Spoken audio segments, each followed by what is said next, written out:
Welcome back to the home studio. Welcome to episode 35 of the Stevie Richards Show. This is a very exciting episode for James and myself because we are going to read your questions, your comments, and hopefully have some decent answers that satisfies your questions and comments. Before we get started, have a question of my own for my co-host, James Romero. Here's the question. Create any good thumbnails lately? That's exactly what I was going to say. That's exactly what I was going to say. So we were both sitting on that. I created a thumbnail with Dakota Kai. I was happy with it. Stevie wasn't. Well, I didn't even see it. I'll tell you what happened. I'm editing my wife's video. She has a history channel that we've been collaborating on. It's been a lot of fun to edit and help her shoot that stuff. It's about 2:15 p.m. my time on the East Coast. I get a text from my wife with the screenshot, I believe, of the thumbnail, but just like literally like, hey, what is this? Or why? Oh, she said, insert wife rolling eyes, LOL. She wasn't mad, but she was like, this here, is not you. This is not like what your brand and your show is about.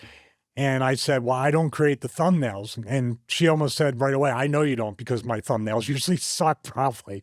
But then she started reading a couple of the comments where people were echoing that, like, hey, come on, man, what are you doing?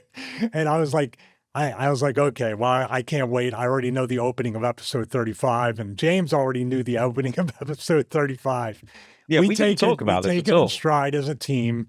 The second thumbnail was just as good as the first one. But we did average like 5,000 to 6,000 views in under an hour. And I'm like, oh my God, that was before the thumbnail was changed. A little bit of inside baseball for everybody out there. I sent that to Chris first. He didn't tell me not to use it. So I took it as it's perfectly fine. Anyway, there you go. Oh, so it's Chris's fault for not disapproving it. Yeah, fine for Chris for not just... You see, he should be the stopcock to stop me from going over the edge with certain thumbnails and certain names for titles and videos and stuff like that. So you have to bring me down from the edge at some point, and we have to do that to each other sometimes, so we meet in the middle. Anyway. So you're going to bring me down from the edge as, like right now, I have a 55-inch smartboard, a 75-inch that we're going to talk about here on the channel in a dedicated video, trying to upgrade that setup. But the next step, I discovered something very interesting and very tempting. Okay. There's actually setups and products where you can create an entire video wall behind you with small LED, like kind of like acoustic panels, but they're video panels, and they all morph together into one thing. And I am so tempted to talk to the company about that. I've seen them. I love them. Like, so you can make like 140-inch TV, and they're seamless. There's like no lines. I want to know if you can actually get those in like 8K or, really good 4K and, not lose too much of the quality. Dude, I would take 1080p if they would just send us one of those for review, You can make it 720. I don't care. Oh, no, I love it. But you got to talk me back from the edge. See, these are the things where I look at this and my wife is like, you're going to create a video wall. But yeah, what's wrong with that? You have two smartphones. So we have to pull you away from the edge of technology. You have to pull me away from the edge of tabloid presentation. Right. There's one more update, and I don't know if we meant to do this last week or not, but I had it in my notes on my phone, and it just said a text from Roadkill. Yeah. Actually, this is the great thing about doing the show and what we always try to do. If I'm not up to speed on like a lot of, say facts, like Joey Styles texted me and said, hey, and it's great that my friends and people throughout the wrestling industry are watching the show in a positive way and giving us more information and more context. Like Joey, I forgot there was even a 900 number ever in the world, but that was a big thing back in the day. The WCW 900 number, ECW had one. Joey was running the website and other business stuff. But then there was something from Roadkill here, which I'm going to look. It's way back. Right, here we are. So he says, I just watched this video clip. I have some insight on Sabu becoming ECW heavyweight champ. He wrestled Terry Funk at Born to be Wired in the barbed wire match. If you haven't watched that, maybe you shouldn't, because he literally tapes his arm up that got ripped by real barbed wire. So they got so tangled up in the match that Terry said, "Just pin me." Then at the next pay-per-view, Hardcore Heaven, it was supposed to be Shane versus Terry. Paulie turned it into a three-way and had Sabu eliminated first. So literally, that was what we talk about sometimes when things go wrong. Just, get the pin, get out of there. Let's not get injured anymore, and we can figure it out and rebook it. And that's exactly what happened in the barbed wire match, according to Roadkill. And he was more, he knows because he went to the ring to cut Sabu out of the barbed wire. He was one of the guys that did that. I will continue with this because Roadkill is awesome. He's an underrated worker, by the way. There was that thing where he was supposed to be Rakowski or some kind of guy in trunks, and they were going to put him against the Undertaker at one point, coming from OVW. So I said, let me see. I said something like, "Yeah, I don't remember that. Thanks for reminding me." And he goes, "We all remember different things." And I go, "I remember that elbow drop. He crushed me with an elbow drop at Hammerstein Ballroom." And he goes, "I know. And me bumping on your foot after your super kick and Walt Van Ness." He did. He almost broke my foot bumping off. Good time. So thank you very much, Roadkill. Definitely. Hey, Roadkill, you want to talk about somebody that has a really great business and hustles for years and years and years. I don't know how long he's been doing it. He has an action figure merch business. He goes to conventions, sells stuff. I believe he does it online as well. He really is a true entrepreneur in that space. And he gets to see everybody, have a good time, but sell some of his product. I'm just looking at that as well. Maybe I shouldn't be searching for Roadkill figures. I'll see if I can find out what the website is. Right. So for people who don't know, this is going to be the special fan mail episode. So last Wednesday, we record on a Wednesday for a Friday show. Afterwards, I said, should we do fan mail? Should we solicit questions from the fans? I think we threatened to do it so many times, and then sometimes we thought, should it be Patreon exclusive or whatever? Anyway, so I just said, let's just do a community post on YouTube. I wasn't expecting 718 replies. That's a heck of a lot of questions you got there. Far more than I've done that on WSI, where I've said, I've got nearly 200,000 subs on that, and said, give us your questions for so-and-so. Nothing's even remotely touched the amount of replies for that. So that being said, it's an incredible amount. We've got questions for the next 4 years if we want to just do this for 4 years straight. But I thought that we'd do some of the most popular, the most recommended, the most liked, the most thumbs up ones, and I'd put those questions to you. But before we do, let's do the plugs very, very quickly. And if I don't do it, Stevie will. I've got 2 books, one on Owen Hart, one on The Rock. Links are in the description, available from Amazon. I've got the James Romero YouTube channel, where I will post maybe a few times a week reacting to the latest news in wrestling. And then, of course, Stevie has his Cameo. Links are in the description, and it's going gangbusters ever since we started actually bothering plugging it on the YouTube, which is nice. So if you want a personalized message from Stevie Richards himself, go to the Cameo. He has his fitness YouTube as well. Links are in the description. That's nearly 100,000. So we're going to be seeing hopefully more than one plaque in the background in the near future. But most importantly, the Patreon. Stevie, what is on the Patreon coming up this week?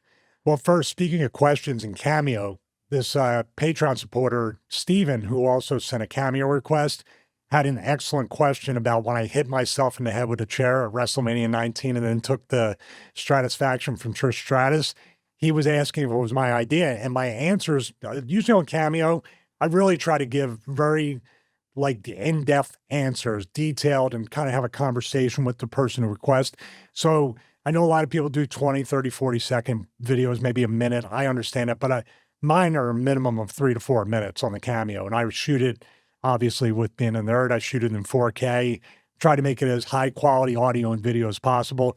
But this was an excellent question, and I answered Steven and tried to recall as best as I could the entire week, because I had other ideas. As a wrestler, you give 2 ideas that it'll be okay if they do these 2 ideas, but I don't want those. I want the third, because I can't keep saying no to everything. So you keep the best one in reserve. You throw the red herrings out there, and then eventually I wanted to hit myself in the head with a chair and take Trisha's bulldog, which Trish had no problem with. Yeah, that sounds good to me. So just a little key. If you want to volunteer to take someone's finish, they're never going to say no. But I might be the only one. But Steven, excellent question. And that's really, a lot of people have been sending me fitness motivation stuff, but also these really, really intelligent wrestling questions that are awesome to be able to recall them and give them information about that. And we'll probably get to it on a future episode, Take a Drink, because we'd never talked about my pairing with Victoria and how it came to be. And I'm sure it's on the list. Oh, it's on the list. Goodness me, it's on the list with so much more. Like, the list fills up quicker than the ideas we can come, Than the episodes. Yeah, the notes get longer. And like, I scratch off what we do every single week so they're, up to date and everything, but the notes continually get longer. So we will never run out of stuff. Even this like one batch of questions, we won't run out of stuff to do for years if we just answered those. So once again, my catchphrase. That being said, let's get straight into it for the mailbag. Hey, Stevie. Oh, damn it. There's a couple of these that were in blue and my printer's run out of colour ink. So I'm sorry, I can't see your name there, buddy. But you say, hey, Stevie, you mentioned you like Stardew Valley. Mr. Chunio, related to Blue Chew. Okay, Mr. Blue Chew. You like Stardew Valley. So who do you pick to marry? I had to look back. I have not played Stardew Valley in quite some time. And I really was somebody that went into it. And just to let everybody know, because I was explaining to James, that when you leave Stardew Valley, things still happen when you're not playing. So it's purposely addictive that you have to go back in. You have to maintain your entire life, your interactions, what you do in your house, what you do to your land, all that stuff. But as far as this, I had to go back and look because I actually went to Reddit because I was like, how many people could you choose to marry? And I thought about it and I remember it was Leah, Leah, because she makes me think of my wife because she's very calm, she's chill, she's logical, she's all the things I'm not in a lot of ways. Like, when I go Philly, she calms me down. When I get mad about things or frustrated, that's so basically my wife is the Leia of Stardew Valley. So that's who I would marry. Yeah, I thought I'd throw on that one out first. Right, so a lot of these are wrestling, of course. Abdul Aziz from Oman. Quite a lot of these are from really far out in the world as well, so I'm glad that we've got listeners, globally. Now, can we see a Right to Censor reunion on your show? It would be great to see the group back together for an episode. So will that ever happen, Stevie? 1,000% no. It will not happen. I'm sorry. I don't see it happening. Just logistically to get everybody together. I think a lot of times, and I've mentioned this, we've talked about Godfather in the past, even Val to a certain extent. I'm not sure how Bull Buchanan thinks. Ivory doesn't care because she had, she performed like amazing. Like I said before, she should have been the leader at some point because it would have made it stood out and given us a whole new run with her as a leader. It's just one of those things, and it's nothing personal. I mean, even though I don't think Godfather and Val would want to come on and discuss the good old days of the Right to Censor that they hated being in, I don't think that's happening. And it really is something people have asked about having guests on the show. And I feel like you just said, we have a million topics we just need to cover. We have all these different things. And quite honestly, I'm not a good interviewer. You are. I'm not a good host in a way to lead a conversation like that. I'm more, I'm more, how should I say, impactful with this type of format. But no, I don't see anybody wanting to relive the good old days of Right to Censor and do any of that. Sorry about that, Abdul. Well, I was going to say, I mean, you and Val got on in the day. I mean, you wrestled each other enough, for goodness sake. I mean, yeah, we got along personally, but he didn't like to be in it. I mean, we go back to the Val Venus and Godfather characters, which I don't know how much merch they had. People were like, well, they didn't have that much, or Val didn't have that much. Even if you got 2 or 3 t-shirts and you're a popular over character that's featured each and every week and you work house shows like Val and Godfather did, and you have a fun gimmick that leaves people with, a good memory or a moment. It might be a little perverse or, James Romero thumbnail territory, but he did the Paul Heyman like that. So, but no, Val and I got along personally, and I'm sure if I saw Godfather, we get along fine too personally. But I think it doesn't negate the fact that these two massively over baby faces who were making extra streams of income off their babyface characters and then had to do this and got their pay cut by however much. They didn't have to like it, and Val could still like me and hate being part of my group at the same time. So, just to clarify, we did actually a 2-part episode on Right to Censor. It was like therapy for you, or, almost like a Vietnam era kind of flashback, I guess, for you in that sense. Bull was I think he was just maybe happy to be used, wasn't he, at this point? Do you think? Yeah, Bull was a guy, and you noticed like he was on the Truth Commission. He had another gimmick before that or after he was that. with Boss Man for a while. He was just a he was Truth Commission. He was with the Boss Man, Right to Censor. Then he was with Cena, and I dare say like he was very underrated. He over delivered in the spots he was in. The Truth Commission was whatever. It's just that was during the gang warfare, the Attitude Era, where everybody was in some sort of group, with that, which we're kind of at that territory with WWE right now, and especially in that territory with AEW. But Bull was kind of the unsung hero in a lot of ways because he did just do what he did in a very humble way. He seemed happy to be there, but he was capable of so much more. He was the most athletic guy in the group, if you think about it, with a lot of stuff that Bull could do. So definitely he was jumping on the top rope, springing on to the top rope from the canvas, wasn't he? I mean, he had a great jumping ability. Yeah, he had great leg drop, every bit right up there with Bobby Eaton, like kind of leg drop, very much a high flyer, but could still, big dude. I mean, just a big dude to be able to do what he could do without hurting anybody. With Bull, here's an analogy. The difference between Bull Buchanan and Glenn Jacobs is the Kane character. If they could find a character for Bull Buchanan that was with the mystique and with the interest of the Kane character, he would be right up there with Glenn.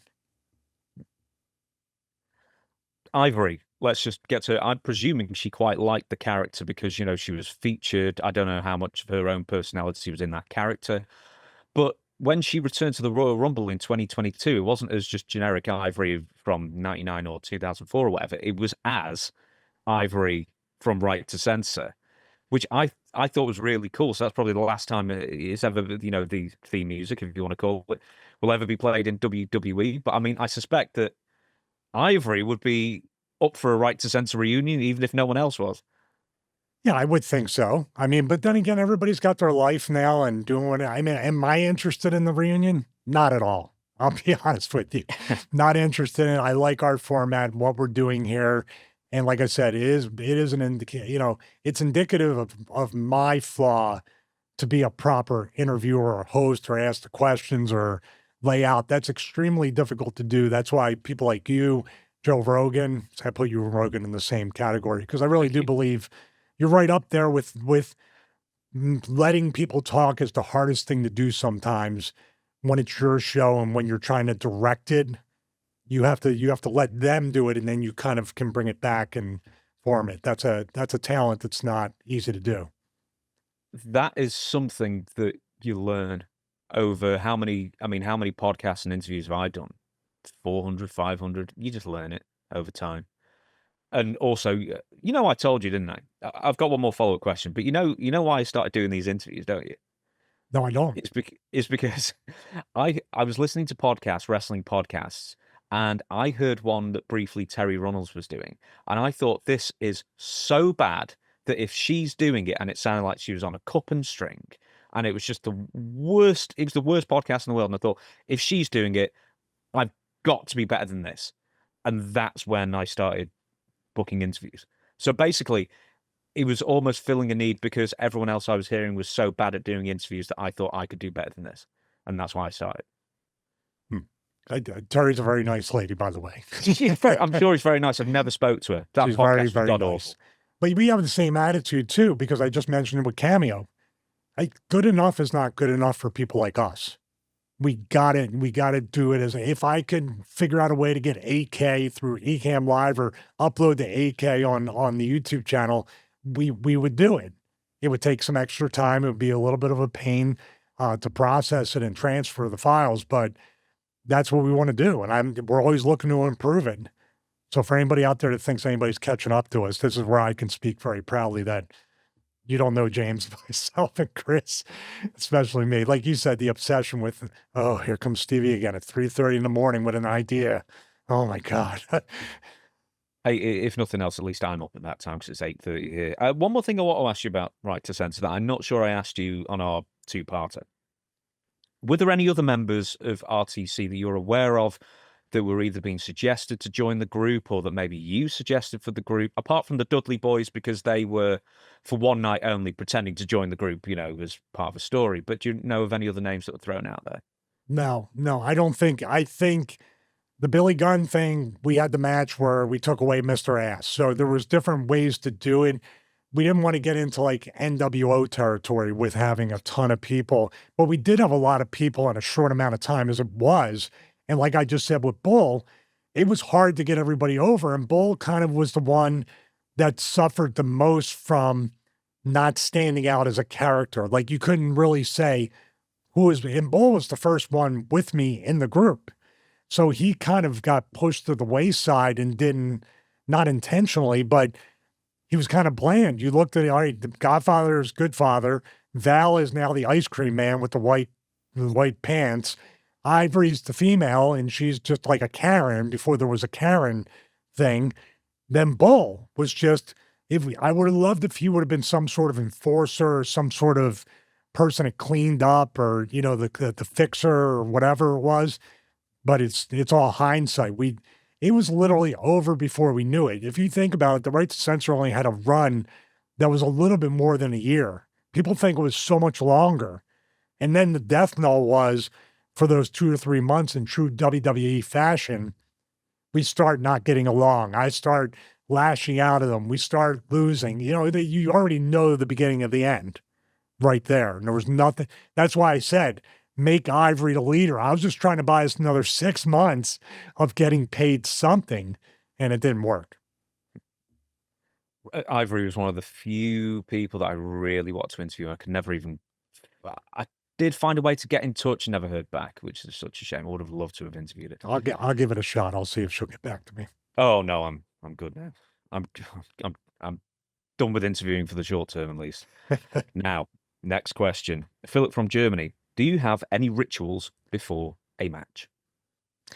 Man, it sounds so evil. I don't have rituals. Pentagrams and, you know. I know what Philip means. So and I tell you what I don't do. I don't eat a whole lot, if at all, for 3 to 4 hours before my match. Always warming up. I've been using the resistance bands, to warm up before matches and also with workouts. Bands were really important. Stretching was kind of a thing. I didn't know to do dynamic stretching or static stretching, which had better benefit before moving around in the match. I experimented with both and got similar results. There's a thing when the thing about your match, and especially if you're not figured in, if you're not like, you're definitely going to be in the main event, you're definitely doing this. It's fluid. Sometimes a segment will change or time will change. They'll push it up. So when the shows are starting, I would be ready because we don't know when they're going to switch the order of certain things. Same thing with house shows and other things we would do. Even some pay-per-views, they might switch matches around for travel because somebody might be running late. But staying warm and being warmed up enough, not too warm and not cooled down when it's such a tap dance with that.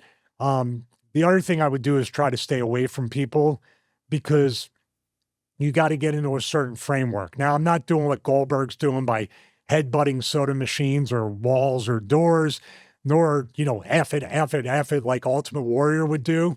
But I got to get into a space of, I'm working this match. This is the Ultimate Warrior in his interview he kept walking around saying F it, like cursing and getting himself I've never all. heard that. I've never heard of that, no. He said in that interview himself that he had to get into the Ultimate Warrior character. So you would get very intense and be kind of aloof and everything. I wouldn't be to that point, but there would be a point before the match, not right before, because I would go up to the opponent and any last minute changes or whatever we have to prepare for, but I would need some time alone to kind of in my mind formulate what I want to do, how I want to act, how I can get that person over. Is there anything in this that could hurt anybody?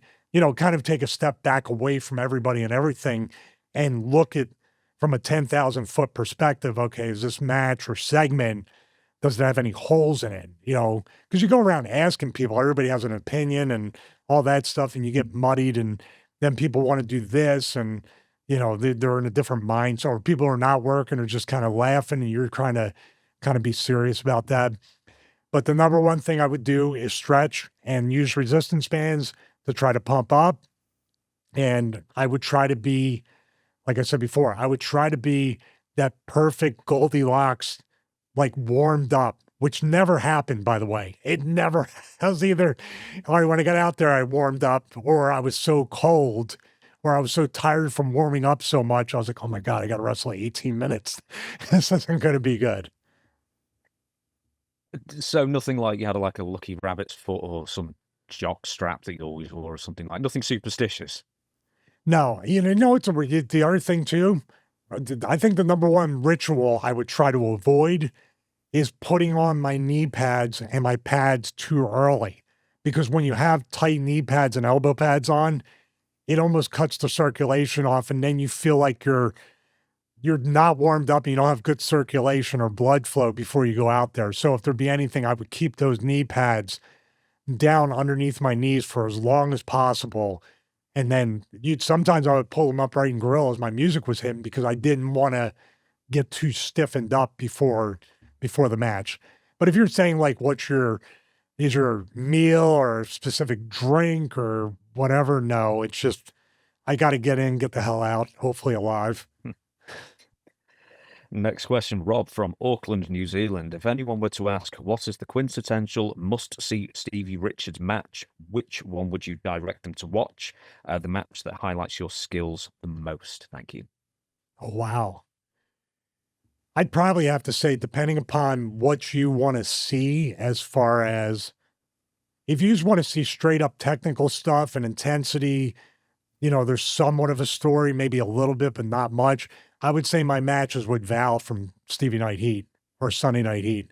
We had very good, strong style, kind of like Japanese style matches, but had psychology, put in a little bit of like dirty fighting in there, and had a little bit going on, and always tried to tell a particular story.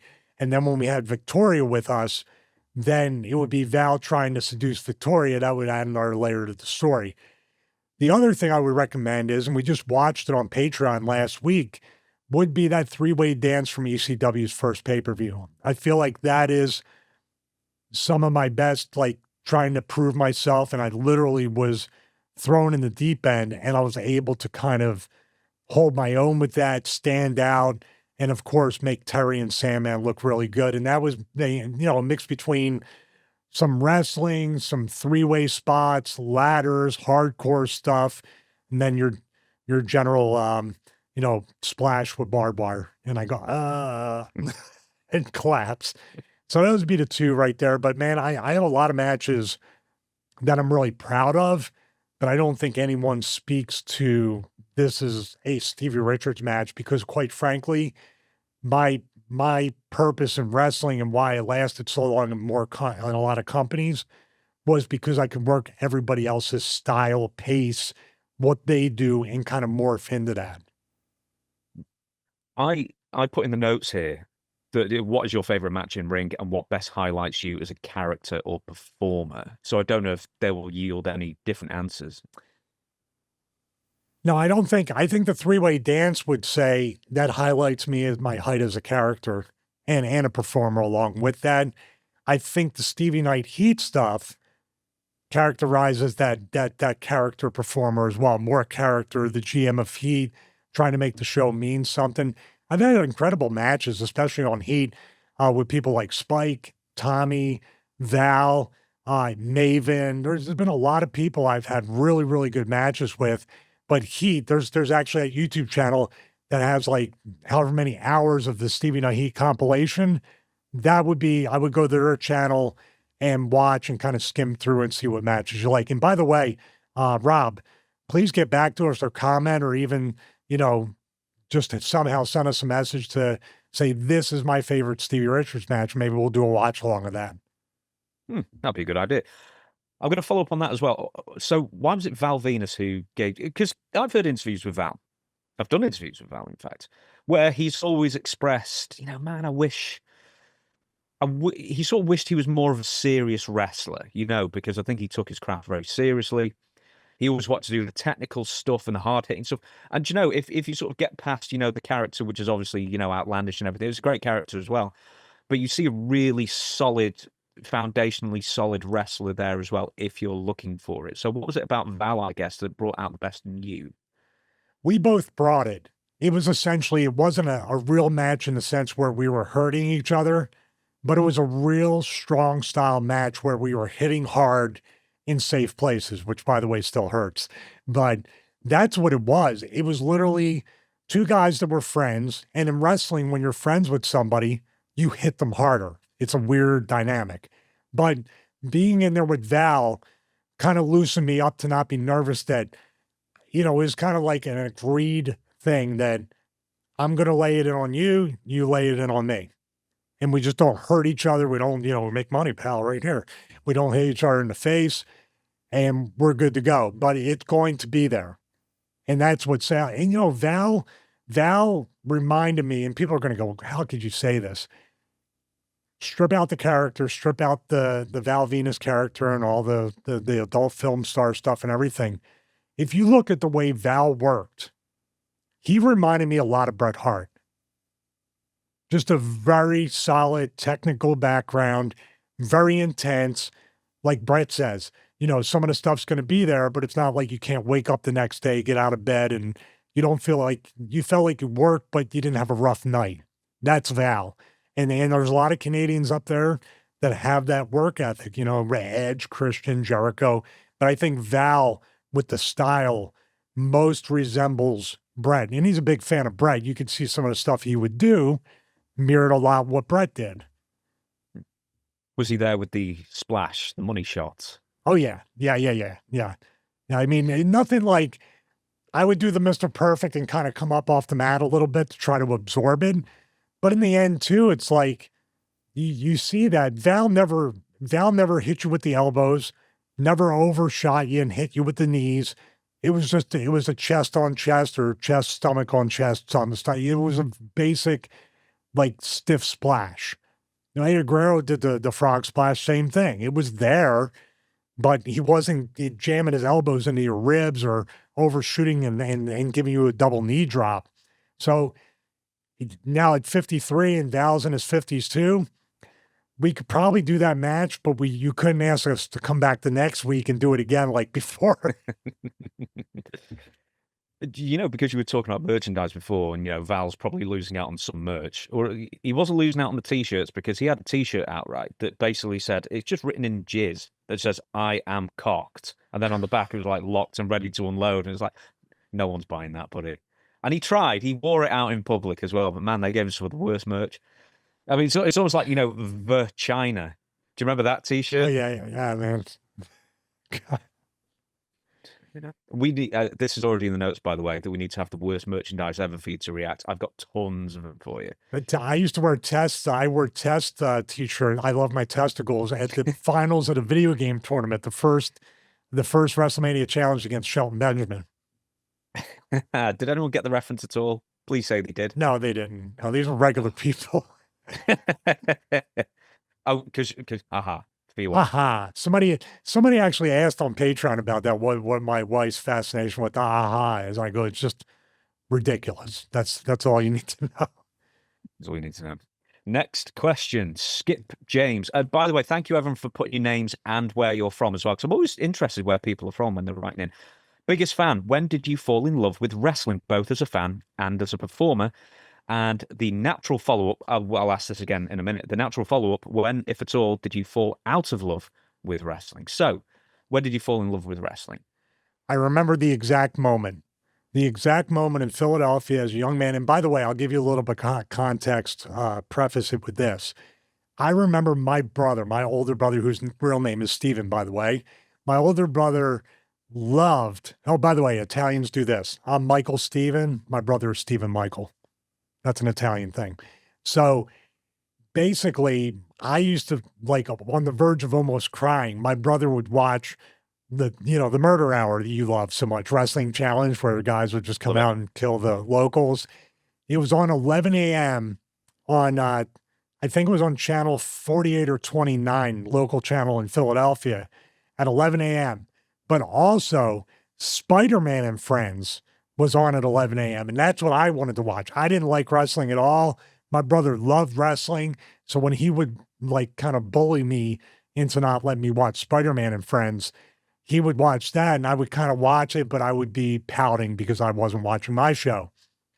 Well, one Saturday, I think he was out and I put on channel 17 and I saw just this three-quarter overhead look in this dark, gritty arena. And I saw a bunch of guys getting in to beat up this dude with a long, like white or blonde beard, blonde hair with long trunks. And I was like, what is this? This was Jimmy Valiant. This was, then I remember on September 10th, 1988, at the Civic Center. I thought it wasn't the Civic Center, but it was the Philadelphia Civic Center. It was the Midnight Express as NWA US Tag Team Champions against Tully Blanchard and Arn Anderson, the NWA World Tag Team Champions. And I have a funny Cornette story after this, but I went to that show just to go to a show. I'd never been to a wrestling show, never had much money saved up, went to the wrestling show and witnessed something that didn't happen too much back then, a house show title change where the Midnight Express, who I assume they were already US tag champs, so even being a mark and being a fan and not being clued in, there's no way. They already have a pair of belts. They're not going to win the World Tag Team titles. I wasn't up to speed on Tully and Arn leaving and going to WWF at the time or any of that stuff.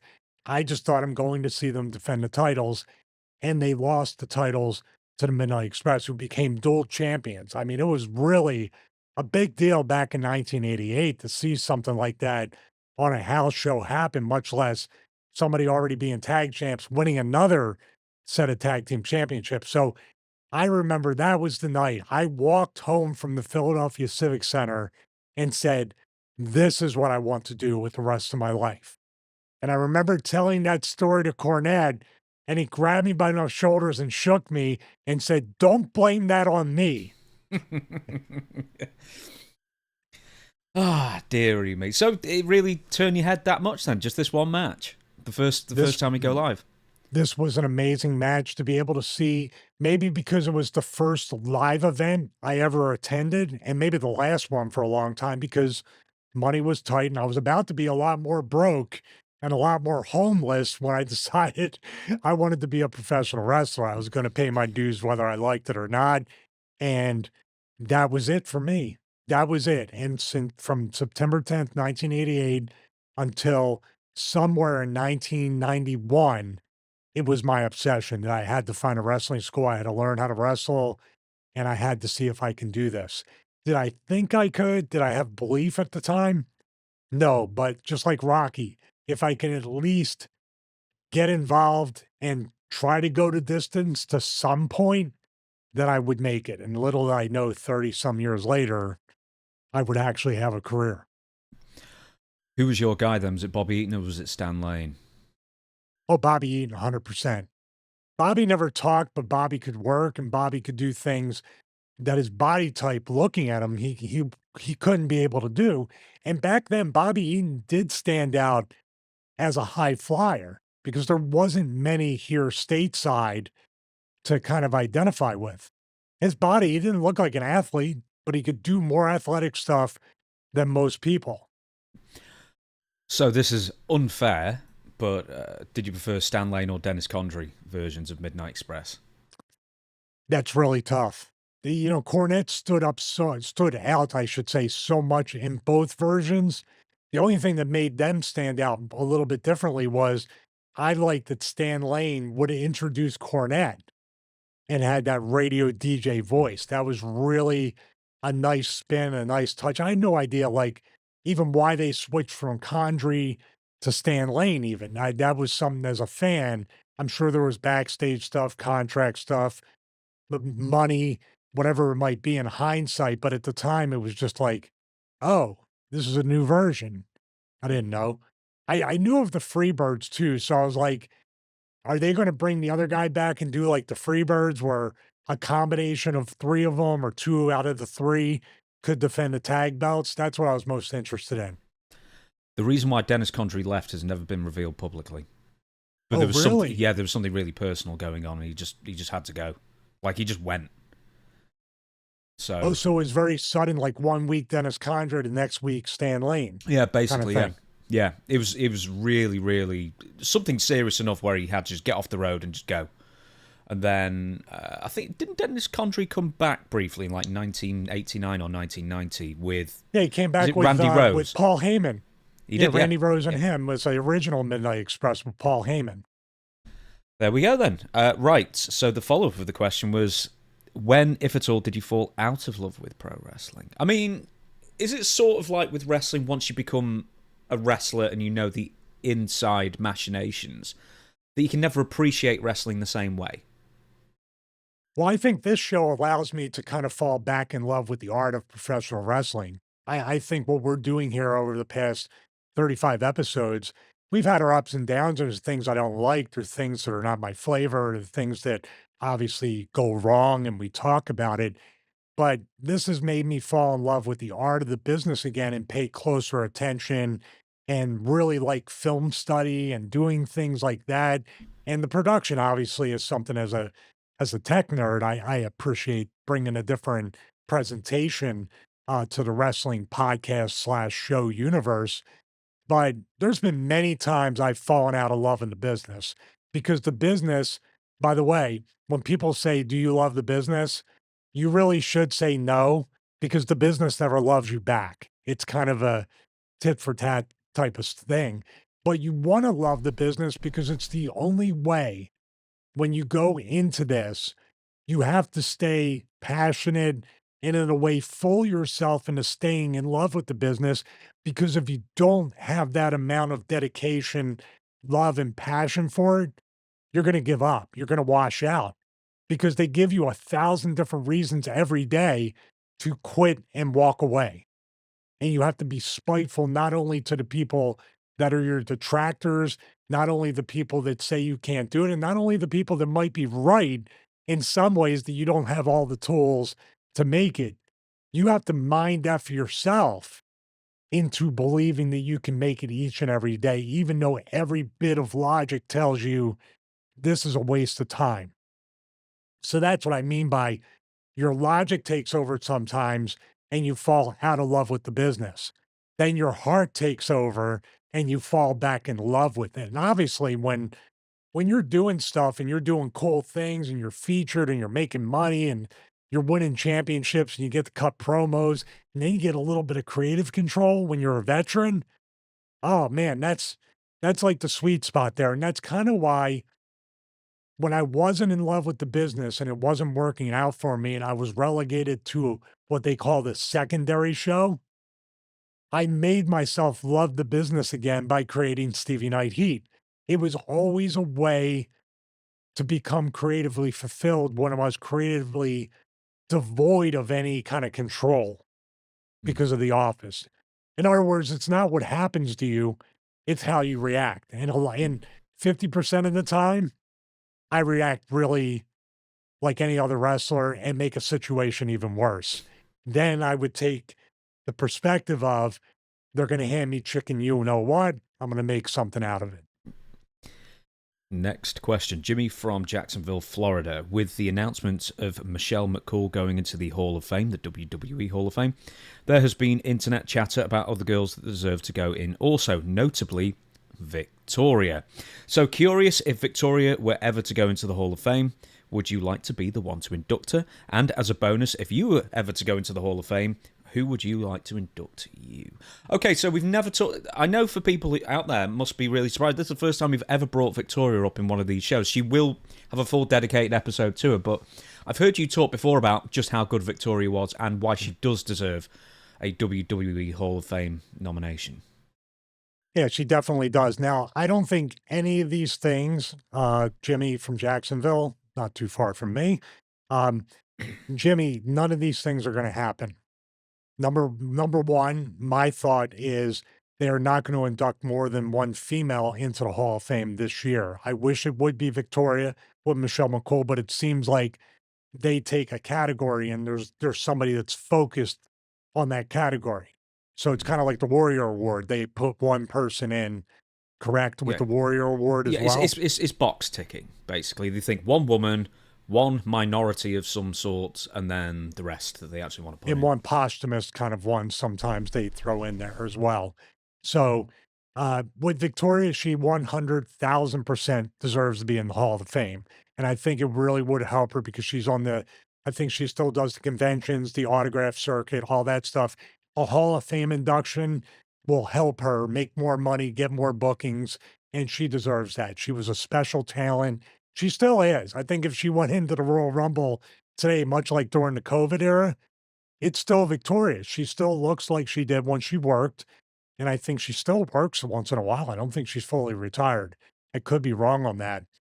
As far as me inducting Victoria, if you've tuned into any of the 35 episodes of the Stevie Richards Show, you will know for a fact that will not happen. In theory, I would love to be the one to literally, I used to call her Flower. I would love to stand up on the stage behind the podium in front of the microphone and literally induct her the way she deserves. Give Flower her flowers, so to say, from that perspective. As far as myself being inducted in the Hall of Fame, that will never, ever, ever happen. And I'm completely fine with that. I am not a Hall of Fame talent. I am not considered to have a Hall of Fame career, and I'm totally okay with that. I want to be a Hall of Fame broadcaster, podcaster, and showist. Broadcast, you stop, you son of a bitch, you stop it. Broadcaster, not podcaster. Stop it. Lisa Marie Veron, the last full year she was working regularly was 2019. So one 2021 Royal Rumble appearance and one appearance on Impact as well in 2023. So I think she's done with the wrestling. But yeah, I mean, I've seen quite a few of the women go in who, I mean, a Tori Wilson, or dare I say, I really wasn't watching much wrestling when Michelle McCool was a big part of the show because I just really hated that era. And so I don't know anything really, not too much about Michelle McCool, other than, of course, she's The Undertaker's wife. So, but Victoria's a slam dunk. First ballot. First ballot. She was one of the few women on TV, on WWE television. There was a fully fleshed out, interesting character, not just eye candy. She was really, really good. And I tell you what, it's really annoying. So when you go back on the network, right, they take out so much of the music.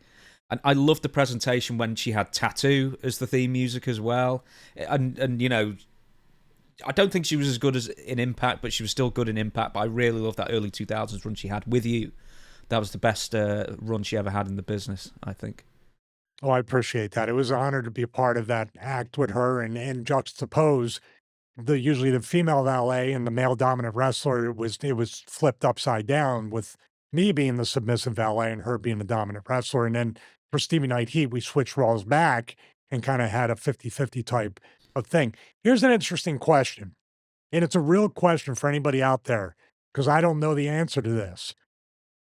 Vince McMahon was the one that was rumored to be the sole person that would pick who got inducted into the Hall of Fame every year, correct? It wasn't a committee.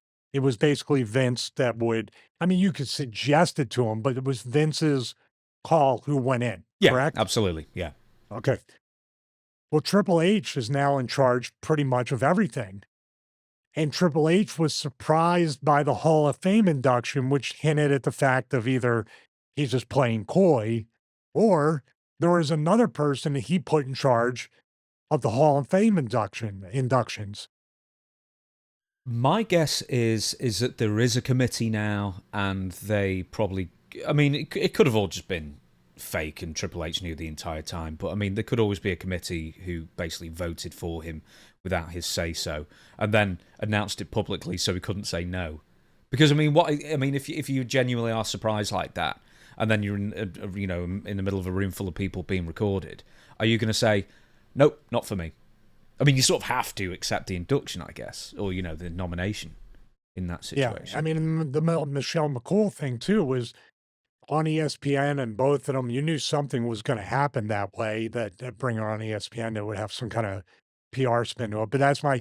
I mean, there's a rumor. I did the show with Vince and Ben, and they surmised that it was Undertaker that was in charge of the Hall of Fame inductions and who picks her the final say. I mean, that'd be a great spot for him. Obviously, he's a legend, locker room leader, all that stuff. But I don't know. It would be great if there was actually legitimate voting every year who goes into the Hall of Fame. They can pick the 3 or 4 people, but you legitimately have ballots of who goes in and who might come up on the ballot next year. Yeah, there's definitely some people, because, as to say, they do the box ticking. And I just don't know why Victoria Lisa Marie hasn't been picked yet. Because there've been some really... And some people I know criticise me when I said, why Stacey Keibler? What, because she married or, went out with George Clooney or something like that?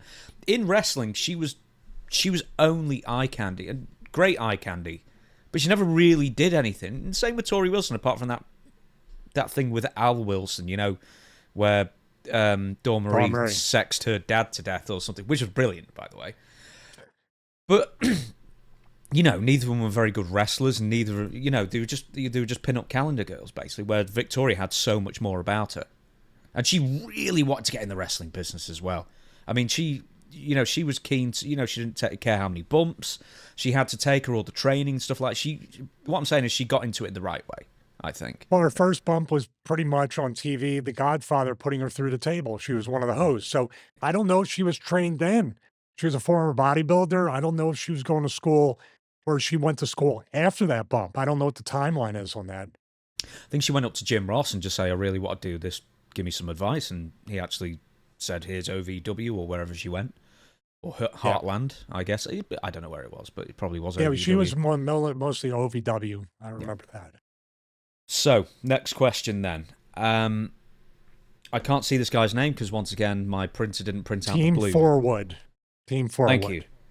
Who are the safest workers in the business? So, instead of just sort of naming a few people, I thought we'd do a little game, a little ranking game.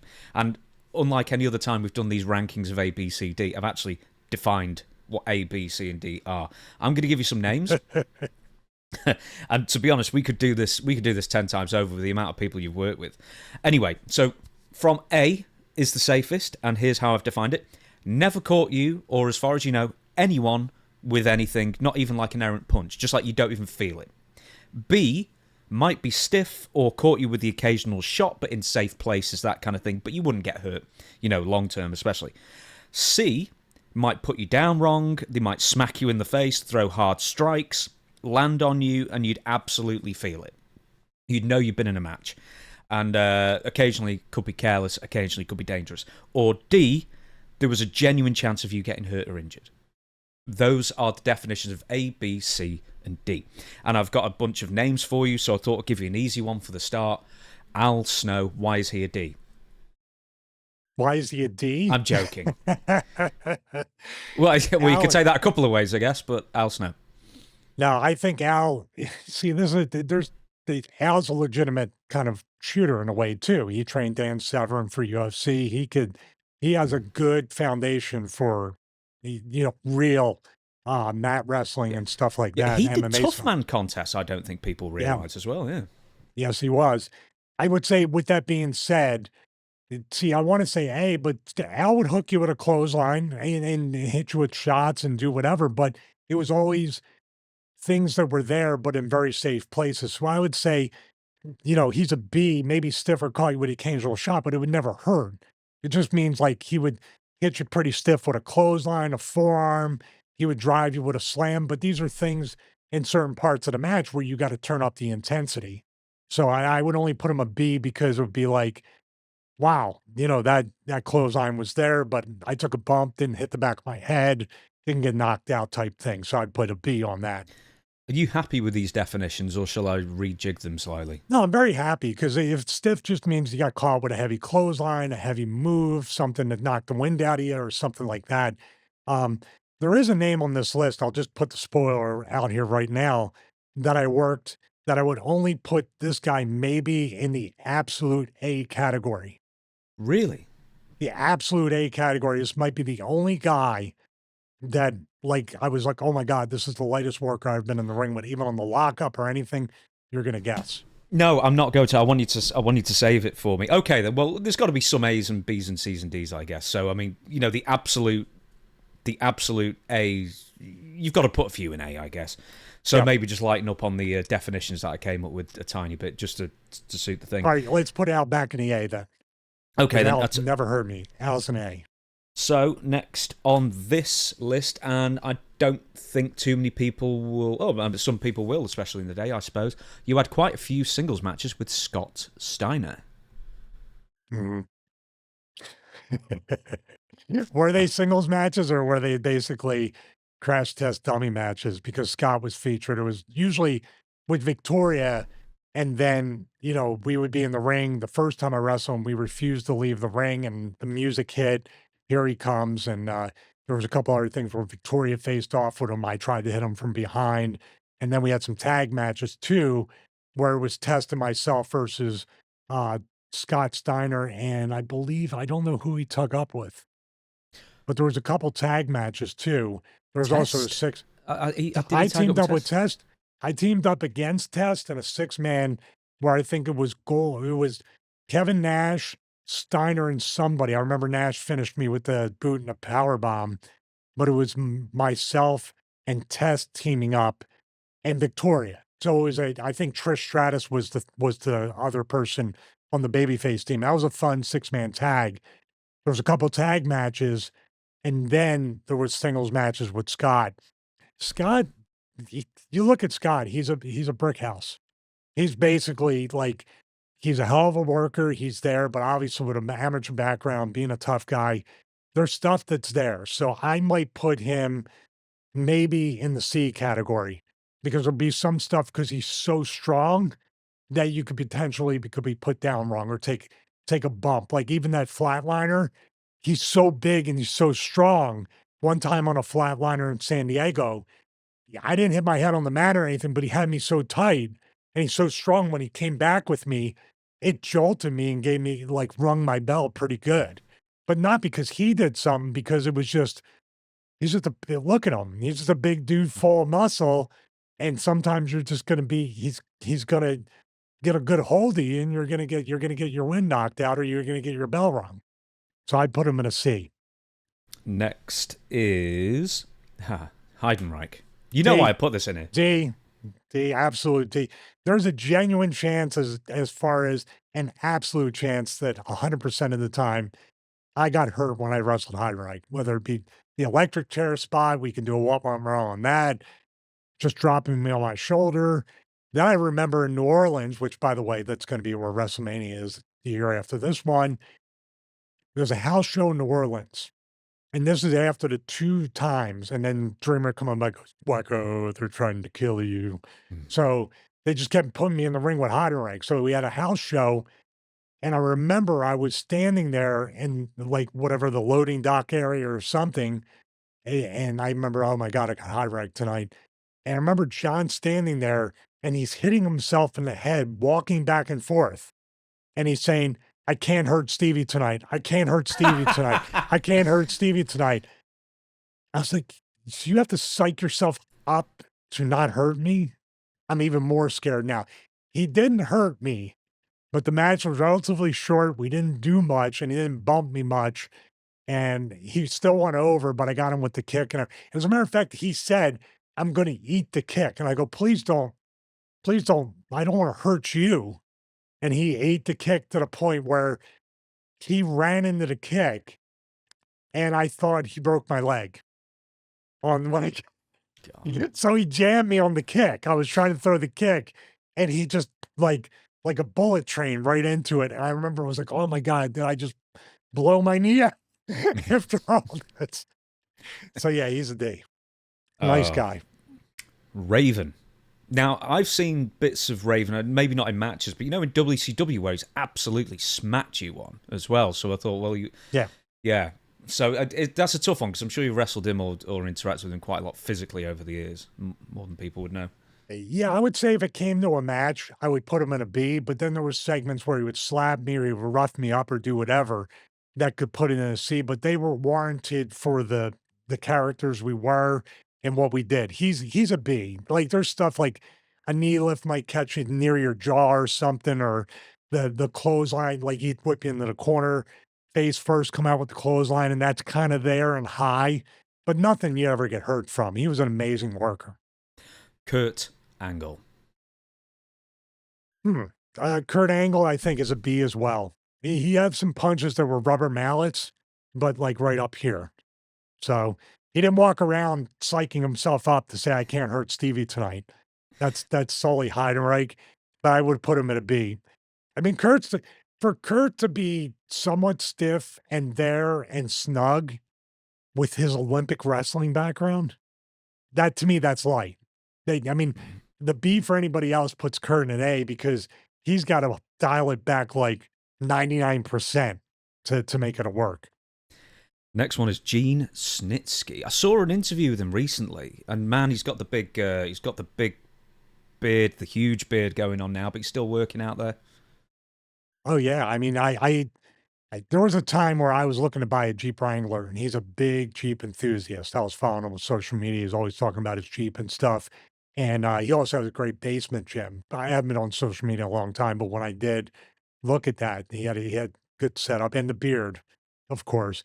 And I think he was doing bodyguard work for like Derek Jeter or somebody, right? Or Alex Rodriguez back in the day. I don't know. He was doing bodyguard work for an athlete. I remember that. I never wrestled Gene, so I don't know. Did I wrestle him? I don't know. No, I just thought of his name. Oh, well, I am sorry. That's an absolutely terrible question then. Okay, I'm going to move on. Bob Holly. Bob Holly is absolutely a B. Like, you could say borderline C by some of the heavy stuff he throws, but the heavy stuff he throws is safe. So I definitely put him in the B category. But Bob's like Val. Bob's like Val. You lay it in on me, I lay it in on you. We had some very physical matches. Once again, some of my favorite ones on Velocity. We had 2 matches back to back. But he's definitely a B. He doesn't go out there to hurt anybody, but he's going to lay it in, make it look real, and you have to bring it and you have to hang with Bob. He was actually the guy back in the Right to Censor days when I was doing singles, like towards the end, that would test me on house show loops in a positive way. Like, I'm going to push you. We're going to have a 15, 20-minute match and it's going to be very physical. And I remember it was like Nebraska, Iowa, Minnesota. Those were some of my favorite matches against Bob. This next name I'm bringing up because not only did you wrestle him quite a few times, but both you and I keep showing up on his YouTube channel as of recent. I know why, but we have to say Maven Huffman. No, Maven's an A. Never caught me with anything. Really? Is that the guy who you're going to say was the A? No, it's not. Ah. I just thought of that. Well, Maven, sometimes with Maven too, we both were guilty of being too light. Like some of my kicks had space on them and they didn't cut the camera angle, or Maven would be light with some stuff in order to take care of his opponent. Plus, you got to think, Maven wasn't in wrestling nor the WWE for that long. So he was green for a lot of the time. I would say even up to when he tug up with Simon Dean and they were heels. That's when he found his groove with his character. But he never really touched me with anything, maybe sometimes to a fault, that it would look fake sometimes. But no, he was super light.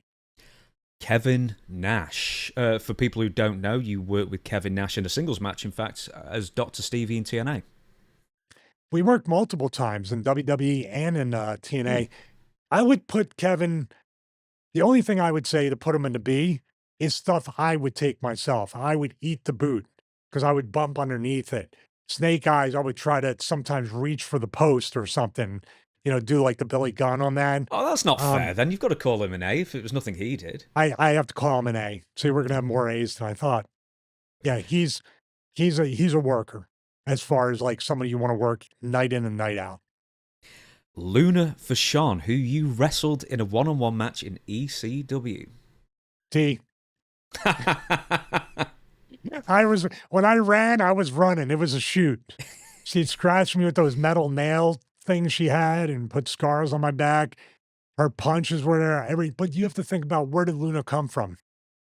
Mhm. She was trained obviously in Florida. I don't know if her family trained her or if it was she was around the Grahams. She was around all the people that were legitimate people that would rough you up in the ring. And she got I remember her telling me a story that she got roughed up a lot. And one of our last matches in Florida, she was on the outs with ECW, who she was about to go. And she was asking me, like, before we went out there, "Don't hurt me." And I was like, "Why would I do that? I have never done it." "Well, I know that Paulie's mad at me and I'm on my way out and I just don't want anyone to hurt me on the way out." And I was like, "Oh, I would never hurt you." But I think that was a very old school way, if you're out of favor with the office, that they would have somebody in the ring at least teach you a lesson. And it was like, and I think I said to her right before we went out there, I was like, "Oh, I forgot to ask you, and I've never asked you this, but please don't hurt me." And she's like, "I would never hurt you." And I was like, "Well, like all those other time." "Okay, see you out there." Did she hurt you? D. She did not hurt me in that match, but she was very much a D for a lot of the matches. Next one, Drew McIntyre. I do want to preface that, or after the fact, I love Luna. She was fun to work. It was just, that's her style. Drew McIntyre's an A. An A. I've only wrestled him that one time in Nebraska, but he never touched me with anything. Matter of fact, me and the other guy were rougher on Drew than he was on. It looked like he could kill us, but he was like, "Oh my God, get away from me." So was he the guy who you had in mind for the A at the beginning? Nope. Goodness me. Right, yeah. we've got plenty then. Next Yeah. one, Carlito. I never had any physicality with Carlito outside of when I dumped him over the top at One Night Stand and he went through the table. Oh, now you're I've going to stun me now. I thought you wrestled him. Never wrestled Carlito. Carlito and Rosita defeated Stevie Richards and Tara 2013 HOH. Oh, on a house show. We hardly got in the ring. No, it's 2013. It's in Indy, Mid Hudson Civic Center. No, that's what I mean. It was like not televised. I was in terrible shape for that, dude. I hated myself. No, Carlito and I hardly got in the ring and did anything, so I can't really speak on that. He's easy. I mean, but that's fine. Okay, then. I'm going to leave that in then. So you did actually wrestle, well, on paper at least, you wrestled Carlito. I did wrestle Carlito. We were in the ring a very limited amount of time. The girls were in the ring more than we were. He's easy. But that's what I mean. Like, I can't believe I forgot that. I usually have a good memory about that. Sorry, Carly. Next one. And I don't know if you had any singles matches with him, but surely he turned up in some of the hardcore brawls or whatever. Steve Motherfucking Blackman, as they call him. No, I did have a singles match where I parodied and dressed as Steve Blackman. I hit myself in the nuts with the nunchuck. I don't remember that. Yeah, I came out as the perfect weapon, Stevie Richards, or the lethal weapon. I was doing the nunchuck thing and I went like that and hit myself in the thing. And then we had our match. He was fine. I think he's a B. I mean, you could be in a real fight with him, but you would die.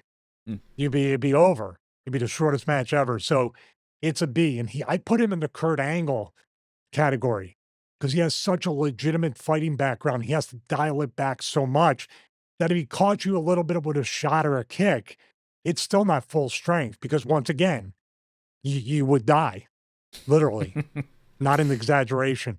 There was the other one. We had a fun segment on Heat when the right to censor was going away, where I asked him to hand me the nunchucks.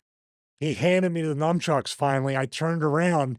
He had a spare pair in the back of his trunks and hit me with 17 shots in 3 seconds. It was like the Zapruder film. And he did not hit me because quite literally, like I said twice, I would be dead. I would still be in the ring. Next one, The Big Show. You know, for his size and everything, to give Paul a B is an immense compliment. He was very, very light. Obviously, the forearms, the chops, the heavy-handed stuff, the elbow drop or the leg drop, you're feeling something. So he's definitely a B. One of the, like I said before, one of the most underrated people at any size, but especially for being a giant. Rob Van Dam. Now, there's a story you've told where you blame yourself because you caught a kick direct in the face, but that aside, Rob, generally, when you work with him, because he does have a reputation of being a bit strong in there sometimes. Yeah, he's a C. He's a C because you're saying smack in the eye or throw a hard strike or whatever. Some of the kicks are just there.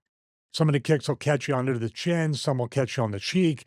Some will catch you dead on the nose. He's never been one like straight in the mouth or the nose, but he can catch you in the side, and they don't feel great. I mean, obviously you don't want to be hit right there, but nothing feels great. The rolling thunder sometimes knock the wind out of you, but that's in the B category.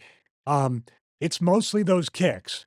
Now, I'll tell you what, I've never taken the coast to coast or other things because that can go wrong real quick with a chair or a trash can or something like that. But with that being said, like, he teeters between a B and a C, but I only look at that because when you factor in the spin kicks or the jumping kicks and other stuff, you're just going to get caught.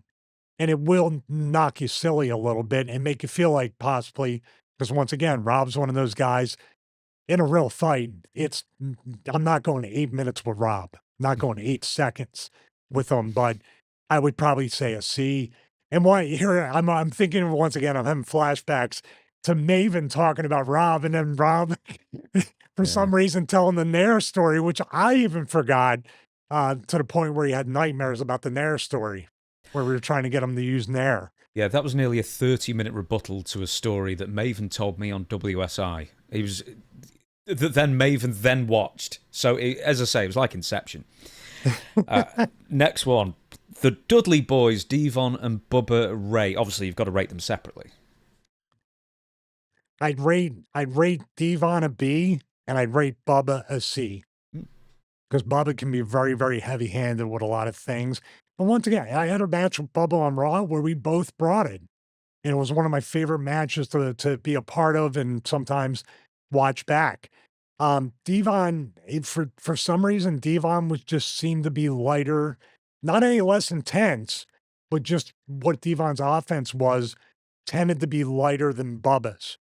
Matter of fact, I remember Taker talking, saying, "Man, we had the Dudleys tonight. It was we were gonna have to pack our lunch," or whatever term he used, that we were gonna have to work that night. And it usually, if there was a tag team thing or people paired off, people would always try to pair off with Devon and not Bubba. The next one's the Hardy Boys, Jeff and Matt. I got to rank them separately. I'd put Matt as a B. Here we go. It's right in line with the Dudleys. Matt's a B because sometimes that leg drop off the second rope or the side effect will crunch you a little bit. But Jeff broke my nose multiple times. And, in the whisper and the wind, Jeff just throws himself in the air and lands where he lands. So to me, I put him in the C category because, you might put you down wrong. He'll smack you in the eye, break your nose, he'll throw a strike. If he's in the air, he's always landing differently. Swanton and the whisper and the wind are the two that you just don't know if he's going to land on your groin, if he's going to land on your face, what's going to happen. I don't want to, because I've actually got so many names here that I don't want to, name them all because this is, we've got part 2 to 10 here, quite frankly. So I'll ask a few more. S.A. Rios, who, if people don't remember, he was also Papi Chulo, and Stevie worked with almost incessantly on metal, yeah, at one point, 2000 or so. You know what? I'd give him an A. He's never touched me with anything. He's hit me with the moonsault that kind of was like the money shot where it knocks a little bit of the wind out of you. Never caught me with an errant shot or anything. I'd put him in an A. I'm more A's than I figured. Yeah. China. China, I put it as C. Very heavy-handed, very, Jericho had said she was hard to work with. There's, especially during that time when she was with Hunter, it's very much a political thing that she can do whatever she wants, but you got to be careful with her. And even when I was choking her in the corner with the right to censor, when I was saying, looking in my eyes, I didn't have my hands around her throat. I was pushing into like her collarbone more so. I treated her, and I wanted to anyway, because she was a female.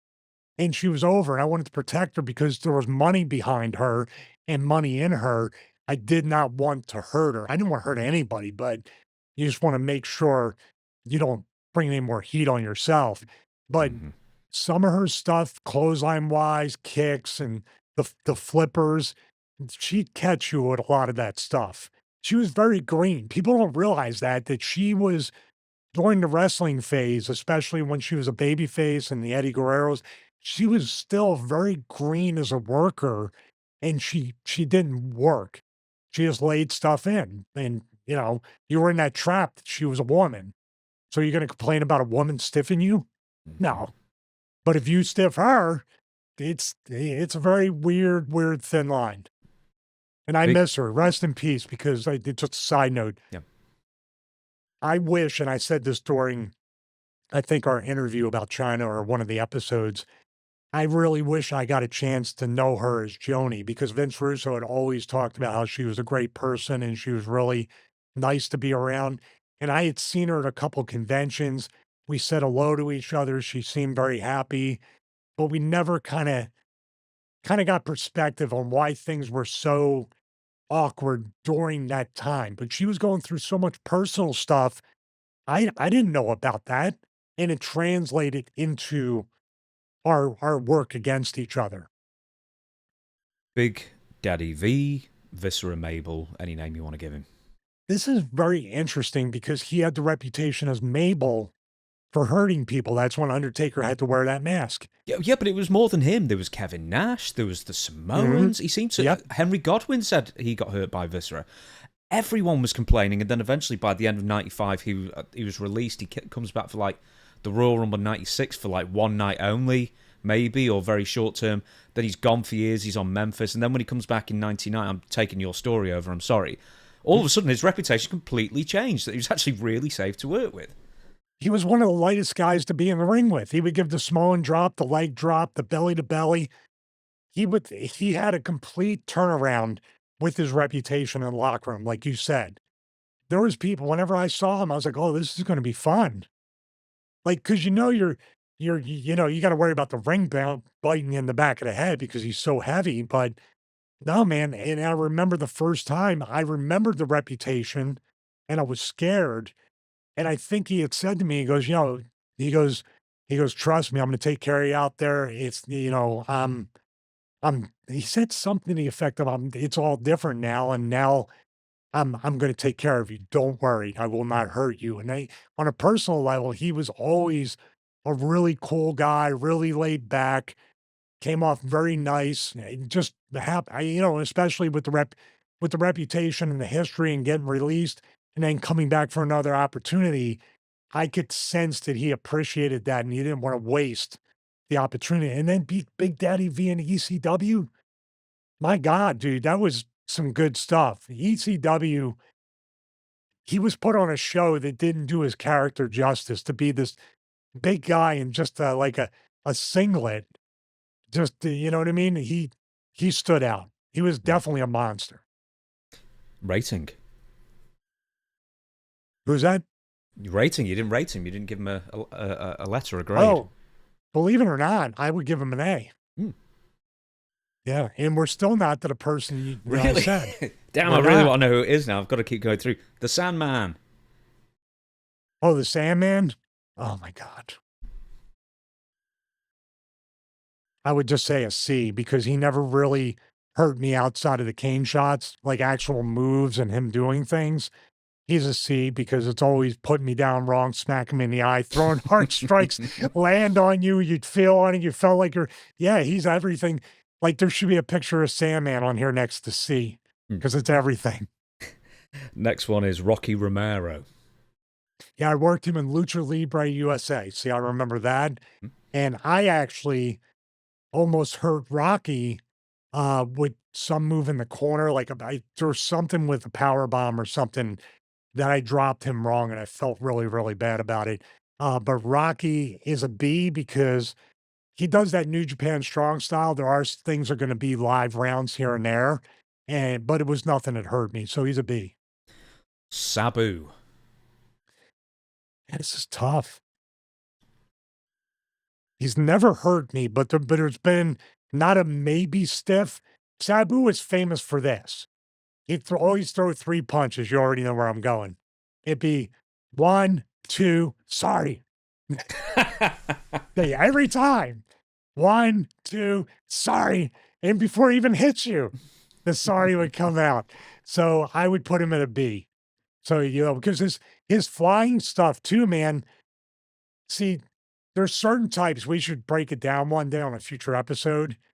High flyers, like the heavy versus the light ones. Because Sabu, when he flew and you had to catch him, he was like a missile. Sabu's very, like, dense. That's what I would say. Very dense, like muscular. But when you have to catch him, it's like a heavy, like muscle. It's just a piece of muscle flying on you, and you got to catch it. So it's hard to describe. Doesn't hurt you, but you better brace or have the blue meanie next to you because he's coming, whether you like it or not. So C, were you saying? No, B. B. B. Right. Okay. So we've got like because he never put me down wrong or smacked you. He never give you like an errand. The 1, 2, sorry was just like a little kind of stiff punch, but nothing that hurt you. Right, so I want to know what the A one was because we've got like more than 10 names left, and to be honest, we've been doing this for half an hour, so this is going to be or maybe 25 minutes. This is going to be a part 2 in a future one. So, or should we just go through the other ones a bit quicker? It's up to you. No, I have a list of other names I've worked. You want now? Here's the payoff right here. Okay, so can you guess who A is? Do you know? I would say the absolute A of all A's. The absolute, like, never touched you at all. Some of the people on this list, pretty light, but sometimes clotheslines there, other things. But from bell to bell, from lockup, everything, you do not feel anything. You have to check to make sure he hits you. And sometimes you wouldn't even bump. You know what I mean? Because it's so light. I'm gonna say all the names because I just want to be surprised. Next one, Billy Gunn. Billy Gunn. I would say Billy Gunn would be a B. Just heavy-handed with some stuff, but never hurt you. Robert Roode. Now, is he the A? No, he's not. Oh. Roode is also a B. Obvious reasons. Great worker, but has to lay some stuff in. Okay, I've got one more that I'll save for when we get to it. Then, Matt Morgan. Matt Morgan. I would say probably a B. Now, do you want to know the name? No. You can elaborate. I mean, you don't have to rush for my benefit, but no, you can always elaborate. You see, I was looking at Rhino, but man, that gore looks like it really hurts, so I don't think he'd be the A. I would just say B because everybody, even me, I would hopefully probably be a B because there's always the occasional punch, kick, body slam or something that just catches somebody wrong. But they don't get hurt. It's just not quite as smooth. The Great Carly. Did you have singles matches with the Carly? I did in Chicago. Remember I told you when he gave me the Barney Rubble with the chop? Mm-hmm. That was real. So I would say it's hard because that double choke slam, he put me down wrong because you're coming up from so high that instead of taking a bump, I kind of came down a little on my feet, hit my tailbone, hit my back, and then hit my head on the way down. But I would call him a B because he doesn't do too many things. It just didn't hurt me. It just was sloppy. Trish Stratus, because you actually mentioned before that you, for a cameo, in fact, by the way, Stevie Richards is on Cameo. If you want to ask him a question, he puts in every single effort, not just to say hello or well done or whatever. You can submit questions and he will answer them in depth, far more than most people will on Cameo. But you mentioned that you worked, obviously, you did some physicality with Trish Stratus, but also in mixed tags. In fact, quite a few matches with Trish. Yeah, I would say she's probably a B because I want her to lay in the forearms, the kicks, the other things. The Stratusfaction, you take yourself and just kind of turn around. I would just there was no errant punch. That's why I kind of want to put her in an A.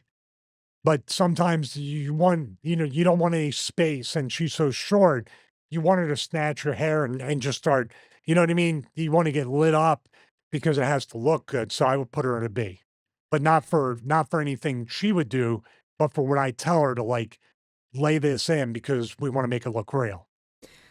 This is the one I think is going to be an A, Shelton Benjamin.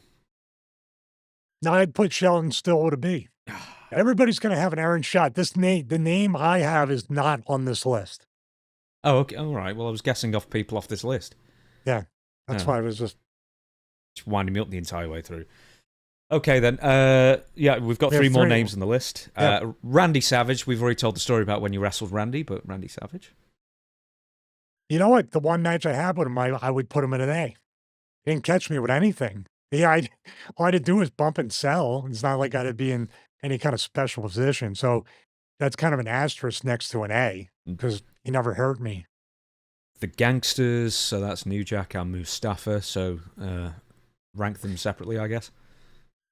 No, I'd put them together as a C because they just came out and did their thing. I mean, you can't put a B, you know, you didn't get caught with an occasional shot. You got caught with many shots. You know what I mean? Consistent shots. Now, they never hurt me, but guarantee with the trash can, the guitar, putting chairs on top of me and Meanie and then doing the drive-by with another chair, you're going to feel it just by osmosis of weapons. You're going to be put in a C. And Mustafa was like Sabu, just a big piece of muscle, and he would hit you with stuff. And New Jack was a lot more, his gear was different than Mustafa. So if you're selling for New Jack and you go to Mustafa, expect the same timing of a punch, it's a different speed and pace. So that offset shot would be like, all right, I'm expecting a shot. Oh, geez, I got hit with the shot by New Jack. I thought it was as slow as, all right, Mustafa hit me. All right, it's coming. All right, I got to lean. Oh, geez, he hit me with it. That's kind of the way it differed with that.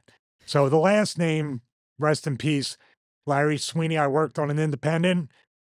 I would put him at a B. We caught each other with the occasional stiff shot, and that happens. But he won match. He never hurt me. But I feel bad because that was a good dude, man. He should still be with us, and it sucks that he's gone. Yeah, I wanted to bring him up as a name because I didn't realize you'd wrestled him. So I just thought it'd be a nice sort of a name, sort of keep his memory alive, I guess. What was the elbow drop? Was the elbow drop 13 large or something? 12 large? I can't remember. It's me and my memory, man, I tell you. In fairness, though, you didn't remember that you'd wrestled Chris Candido. You were right about, and Carlito.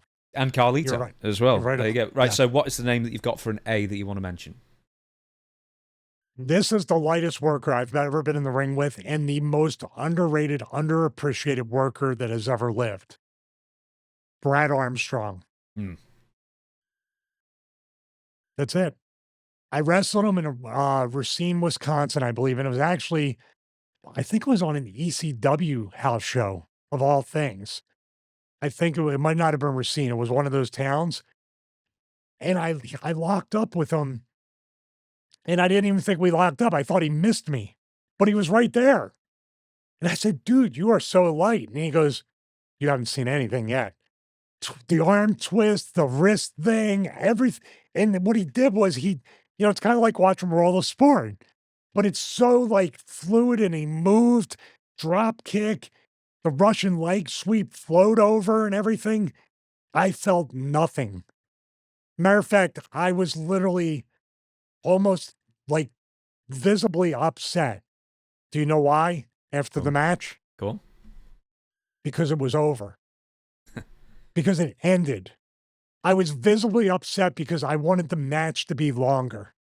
It was such, outside of any other way of putting it was a purely joyful experience as a worker to be in the ring and feel, or not feel more specifically, what it's like to work that kind of worker. Like back in the day, Brad was telling me he was a dime a dozen back then as far as people like that. I'm sure Bobby Eaton, Stan Lane, other people within the NWA and other places were that light.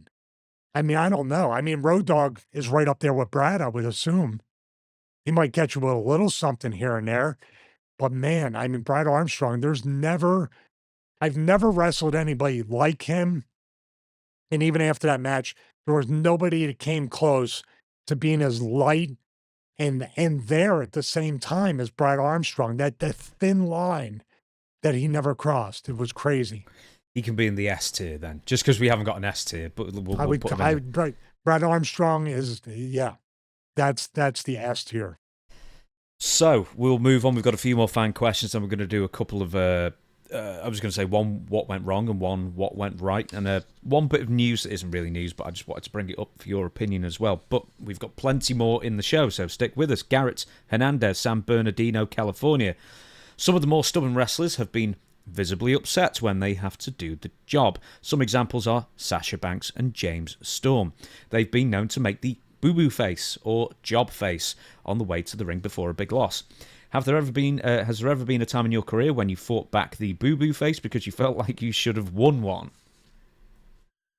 Well, it wasn't so much losing the actual match, but it was actually not being used on the show, not being used in the company, not being on house shows. And by being a good soldier or a hell of a hand, as they would say, and putting others over and making sure that you were always employed, because there is a spot there that is job security, because nobody, as Garrett says, nobody wants to do the job. Everybody wants to win, get pushed, go up the card, win titles, hold on to titles, main event WrestleMania. This is the goal of everybody who gets into wrestling. My thing was, it wasn't so much the wins and losses, but it was that the losses represented that the company did not want to give me the ball, did not want to give me the opportunity. Not a singular loss, but a string of them that turned out to be way more than getting pushed in the company during that 10 years. It wasn't a boo-boo face. My boo-boo face would be going up to Vince, going up to the writers, going up to an agent and saying, I can do so much more. I can do so much more. An example of that, Ken Kennedy at the time was being pushed in the initial part of his career in WWE.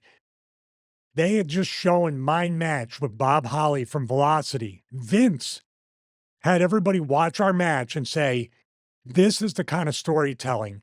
This is the selling. This is what I want from each and every one of you out there. This is a great story. These guys worked their asses off, and these guys played their part perfectly. And mentioned my name and Bob's name. It was Bob Holly, that match from Velocity that we worked, and even talked about, look at Stevie as a heel, what he's doing and everything. I can't go into exact verbiage, but paraphrasing it. Then come out of that, and I'm putting Ken Kennedy over in 2 minutes. The same night that Vince is saying, look at the way these guys are working. So I went into Vince's office and said, can I have 5 minutes of your time, boss? And he just said, sure. And I had never asked for a meeting with Vince before, and especially after this, and you'll know why. I'm sitting there and I said, okay, you went in there and you talked about, Bob and I and the story we told, the match we had, me as a heel character and the way I could work and what I was doing. And I go, you meant all that, right? And he goes, yeah, absolutely. He goes, you're one of our most valued, talent here. And, he gave me the whole thing. And I said, well, then that's why I'm here to ask this question. I'll put Ken over every day of the week. I'll put anybody over every day of the week. But what does it mean when all I'm doing is losing to everybody? I can do a lot more for the company as a person that you can give a little bit to. Give me some kind of momentum or something that when someone beats me, it means something. I'm just looking for a little direction and understanding here as far as, because Vince, quite frankly, you saw what I did with Right to Censor. I can deliver. If you give me the ball and the opportunity, I can score a touchdown, I can hit a home run, and I can help the company make money. That's all I want to do is contribute. And I feel like just going out there for a 2-minute match with Ken is not contributing to really getting him over the way he deserves, because who is he beating? Somebody that's been beat by everybody. He goes, those are all good points, pal. He goes, I'll have to look into it. This was my mistake. And I said, you're Vince McMahon. Who do you have to look into it for? I go, you're the man. You're the guy that owns the company. I go, I'm coming to you because I want to make sure that your money that you're spending on me is getting a return. And I'm just asking for your guidance on how I can do that. And he goes, okay, fair point. He goes, you're right. And he goes, I appreciate the compliment. I think deep down he was saying, "You son of a bitch, you cornered me," and like I kind of thought I made a mistake. I kind of went for broke by saying that, and I should have just kind of let it go and left. He already gave me 5 minutes. I pleaded my case. I left him with the last word, and I made a mistake by kind of closing him off into a corner in a way. I was off TV for 4 months after that. I did not wrestle. I didn't put Ken over that night. I didn't wrestle him, but they did not bring me back for at least 3 or 4 months. Who did you wrestle then? Do you remember? No, I didn't. I was off. They They changed it. just took you off the TV completely. I knew right there I was buried. Mm. I said to Dreamer, I think, I said, dude, I said, I went in Vince's office. I had a meeting and I know that I'm not going to see you for at least a month. I go, because they changed the match and took me off. And I go, if they had taken me off that match and put me in a segment, I would say, okay, Vince is challenging me to do something. He's like, I'm giving you the opportunity. You better not make me look stupid. But no, it was literally, you're not working tonight and we have nothing for you. Oh, You take dear. that, like Edge took that chance, remember? When he said, I think Undertaker was hurt or something, and he went into Vince's office. Somebody was hurt, and he said, I can score, I can score, I can deliver, put the belt on me. And Vince put the belt on Edge. See, so you think you were that close? It was either taken off TV for 4 months, or all your dreams could have come true. If I mean, there's a bit black and white, I guess, to say that, but I think that, like, just by sitting down with Vince, I could have been sat home just for taking his time and day, or I wasn't in the position to stand up for my own business. But it was literally, it was on the heels. I said, if I'm not going to like stand up for myself now, when he literally just put me over in a talent meeting and showed our match and made everybody watch it. See what I mean? In my mind, it was like, if this isn't the opportunity to at least speak up a little bit, then there's no opportunity ever. just sorry, this is just going on something completely different. Brad Armstrong, when you wrestled him, that was the WWE ECW, not the original ECW. No, no, no. I'm talking about the WWE ECW because I wrestled Al Snow Got you. on one of those first house show matches as well. I think it was on the same first loop where scene might have been Al Snow. Then the next night was Brad Armstrong. Right. And Okay, then- that's my mistake. I was assuming because Al Snow was an ECW, the original ECW as well. So I thought you meant the original. No, no, I right. This was when the birth of the rebirth Yeah. of WWE ECW, and we started doing house shows on smaller venues. Right. So, the next question, you're gonna have to read the name out for me again. I'm sorry to say. No. Is yeah. it JJ Gosling? I'm sorry. No relation to Ryan, I think. I'm on the wrong page as well. I'm doing absolutely everything.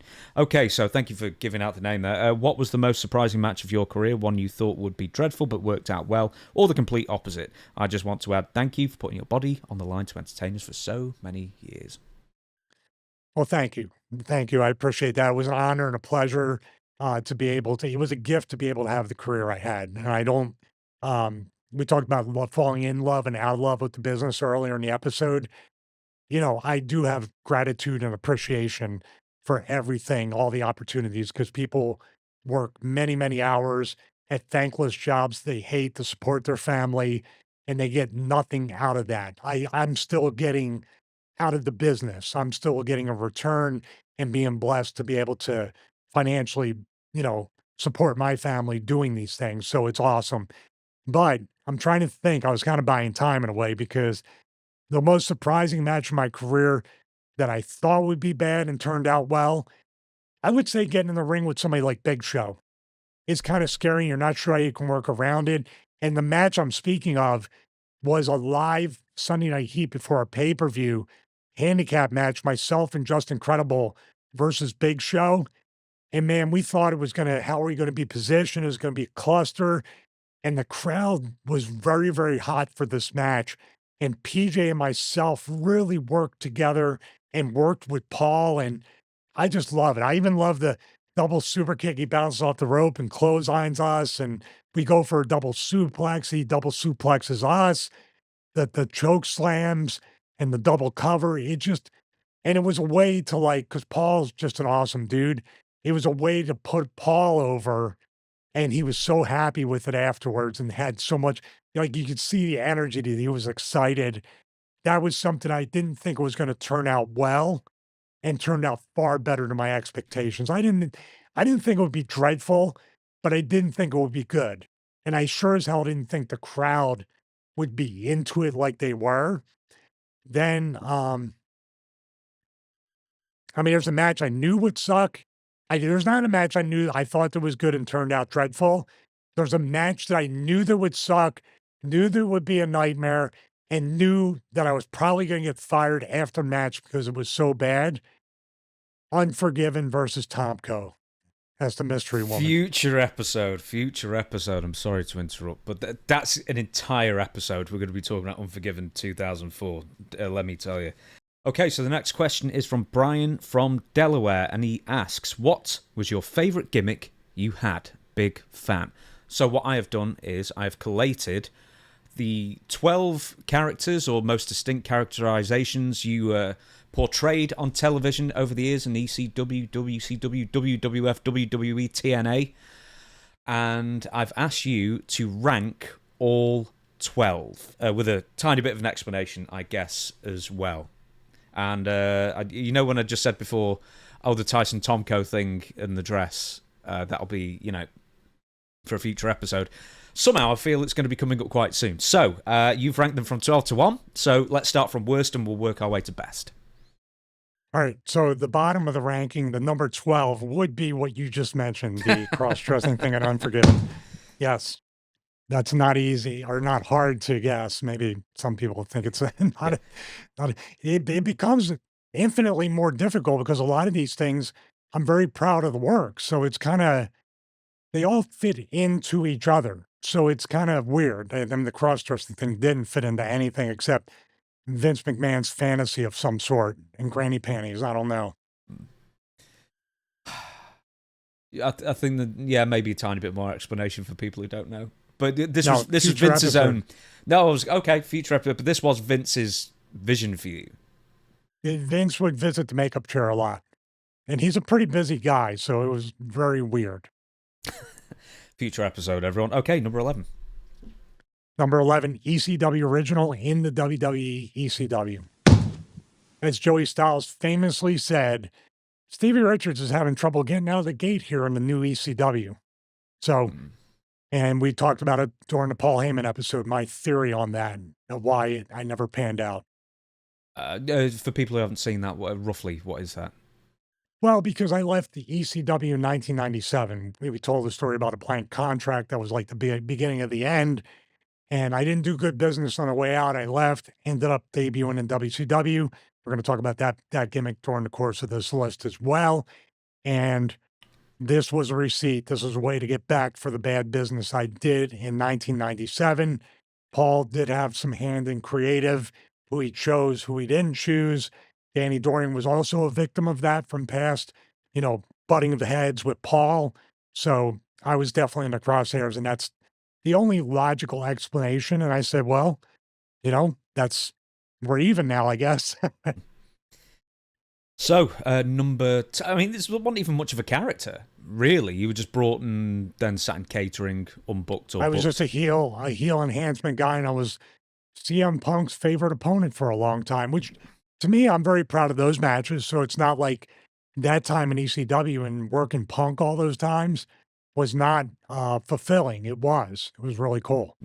Number 10. Dancing Stevie, WCW Ravens lackey retread, because it's not like the first time. The genie's out of the bottle. It's never going to recapture it. It just wasn't what it was. And I left after 4 months with the neck injury and everything like that. Why Dancing Stevie? Because surely, I mean, were you called Dancing Stevie in ECW? And then for some reason, because in like the official promotional material, you are Dancing Stevie in WCW.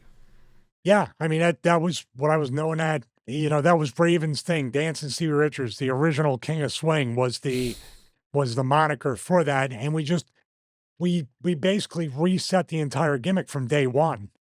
But we didn't include the myself being Raven's biggest fan and wanting Raven to come to WCW. We didn't do that part. That would have been better if I debuted and I kept saying I'm bringing somebody with me. My buddy's going to be here, my mentor, whatever it is. That was missing. Number 9. Number 9 is the WWF parodies. A fun gimmick, but kind of went nowhere. There nothing really memorable like it was in ECW when we did it. Number 8. Number 8 is EV 2.0. Now, you have talked about how much you absolutely hated this time in TNA. Is this just everything else was just so bad that this ends up at number 8, or were there good things? No, because we never even scratched the surface of the Dr. Stevie character. And you're ripping me out of that for the flavor of the month, for the game changer of the month, the thing that's going to change the face of wrestling this month. I hated it because I love it. It wasn't because I didn't want to be with the ECW guys or anything like that, but it was you literally invested all the time and energy and money into the Dr. Stevie character, and I barely put over like 1/6 of the roster as a heel character. So that's why I hated it. It was just stupid. And also, I'd never be remiss without saying EV2, you were the only guy in shape in the entire group. Which I think everyone just looks at that group and they just look at it. Stevie's in really good shape among, Raven and others. They might have brought me in just to take all the bumps. Yeah, But it felt like it. Okay, number 7. We're sort of getting in the mid tier now. The BWO parodies. Just because the parodies have a shelf life, and it led to something that was much more fulfilling than that. It was fun, it was cool, but people started to turn us babyface, which means there needed to be a more serious route from that point on. Did Vince Russo, I've never asked you this, we'll go into it I'm sure in a future episode, take a drink, but did you get brought into the WWF under the parodies thing just because it's a retread, Vince Russo saw you in ECW, liked it and thought, well, you can just do that again? Was it sort of that simple a thought process? Well, Vince was gone like a week or two after I came into the company in June of 1999, and then I debuted and I was with Meanie. I think he left in October, so he should have been there a couple of months. He wasn't there. I remember once I got there, I didn't deal with him a whole lot. He might have had the parodies initially to get me into the fold and get me on TV. I don't know the timeline, but I know for a fact that when he left, I was like, okay, what are we going to do now? So Vince was somebody I was communicating with while I was in ECW. I managed a video store that had video games as well, and Vince had his store as well. So we had common ground right there. 6. I gotta find it here. Victoria's biggest fan. But now we're getting into like things I've done that, like I said, all these things factored into a career that I was very blessed to have. That doesn't mean that like she was so terrible. It was just it's hard to pick because there was so much stuff that was cool that I really enjoyed doing from this point on. Number 5. Stevie Night Heat.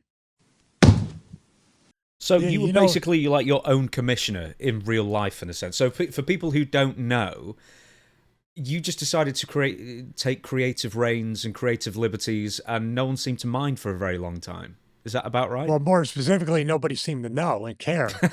No, I made myself the GM of Stevie Night Heat. We booked matches, and if the bad matches were already written down on the sheet, we created angles, and Coach and Al Snow, who I called Al Stone for Stevie's Night Heat exclusives, we would do pre-tapes. They would sneak the pre-tapes, and the production people would put the pre-tapes into the show. Nobody watched it for 6 or 7 months until one day Stephanie walked in. We were filming a pre-tape. I had a chef hat on, an apron that said "Kiss the GM." We had store-bought pies from the supermarket, and we were trying to bribe Al Snow and Coach to stay on Stevie Night Heat because this is when they were wrestling Lawler and Jim Ross, and they had won to commentate Raw. So we played that storyline in and kind of pulled it over into Stevie Night Heat. And that's when Stephanie was like, Johnny, because Johnny Ace was watching it and laughing. And Stephanie walked in and goes, when did Stevie become the GM of Stevie Night or Sunday Night Heat? And he goes, oh, Stephanie, I don't know what the hell you're doing, Stevie. I don't know. Yeah, take the thing off. When the hell, what is up with the tights? Stevie Night Heat, which, by the way, I was walking around with Stevie Night Heat tights for 7 months, and nobody cared. Did she put a stop to it after that, or did she let it continue Yes. for a while? Oh, yeah. She stopped it. Here's the best part of the story. She stopped it, and then 2 months later, she approached me and said, Stevie, I have a great idea. And I already knew what was coming. You're always on Heat, so we want to make you the GM of Sunday Night Heat and call it Stevie Night Heat. And I looked at her dead in the eye and said, that's a great idea. Can't believe no one thought of it. She truly is her father's daughter. Number 4. Number 4, Raven's Lackey. The Now, original one. Yeah, I was going to say, this is the one that really got you to prominence, I guess. Yes. This is where we're in territory, even with Stevie Night Heat, where it could be number 1, because I had a chance to stand out. I had a chance to perform.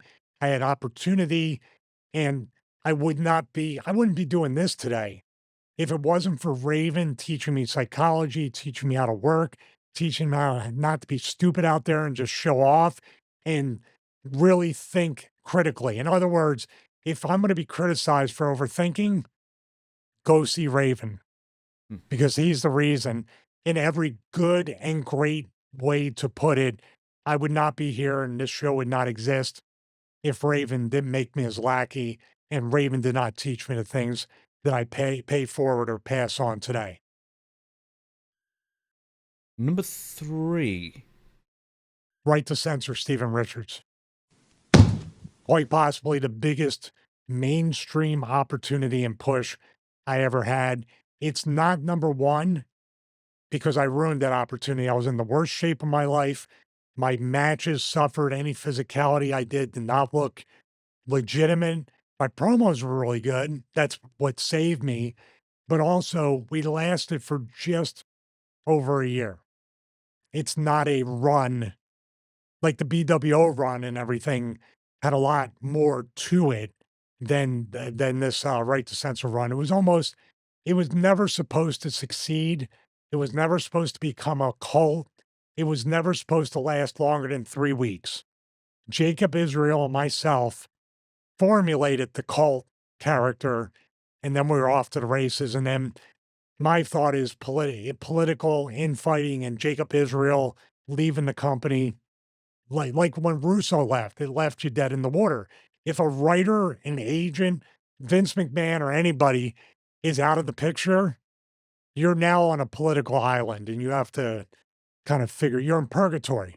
You have to figure out what's going on. And usually 9 times out of 10, if it's not the current person's, idea, the current person in power, if it's not their idea, it's getting shut down, no matter how good it is.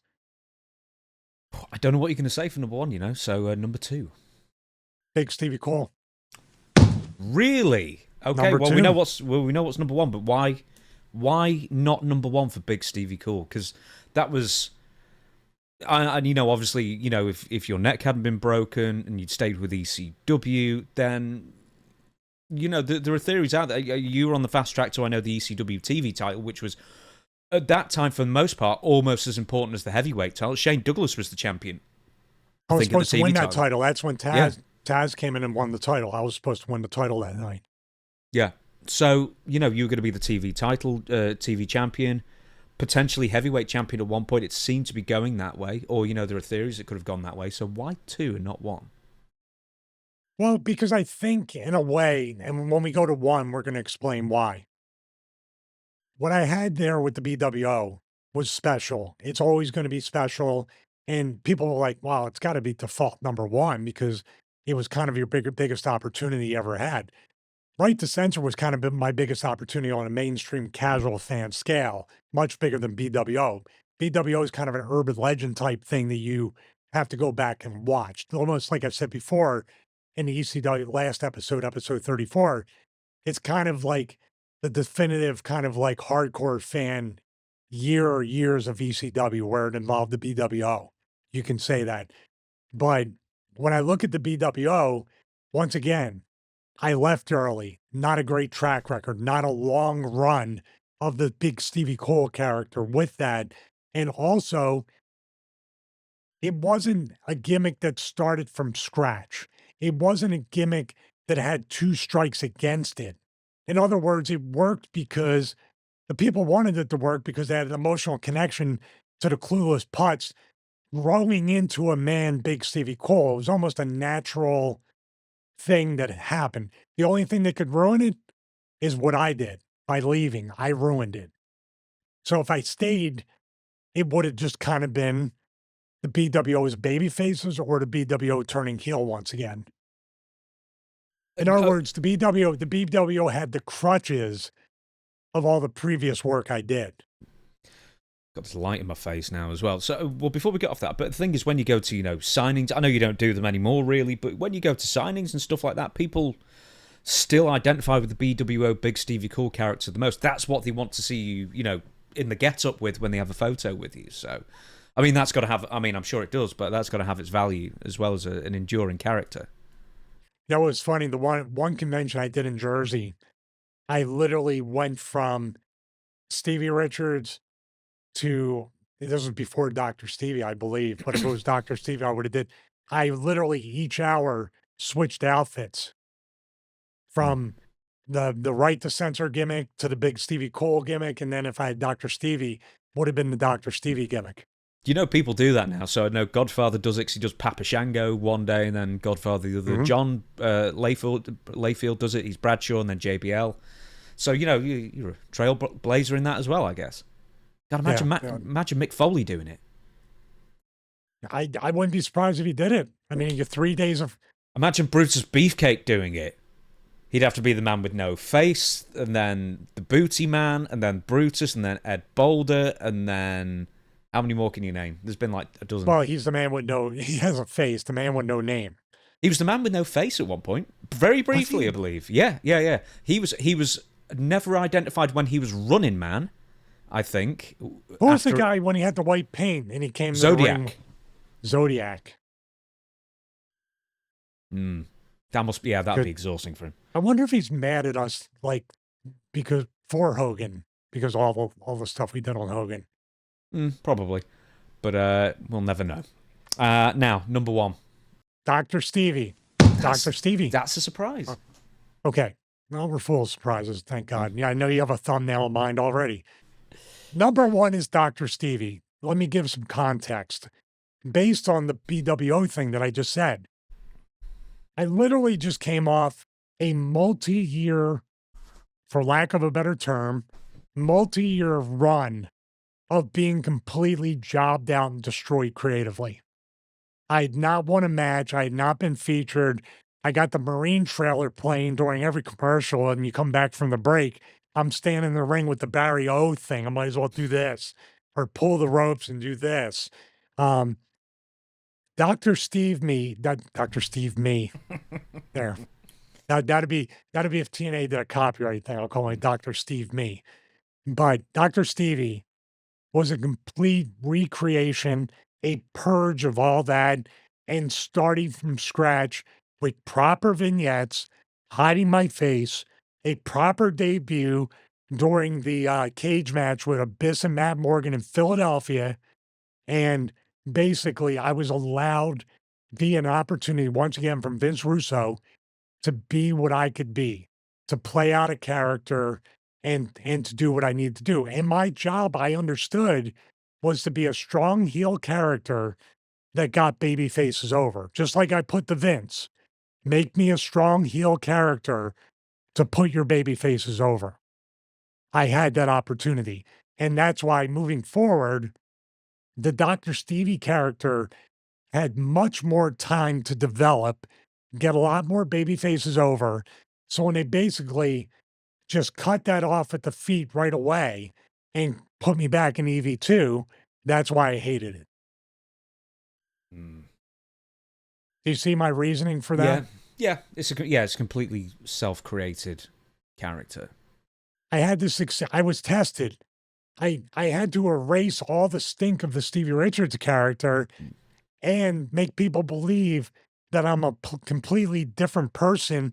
And I believe it. Initially, people are like, "Oh my God, it's Stevie Richards. Oh my God." But then they're like, "Oh, that's kind of interesting.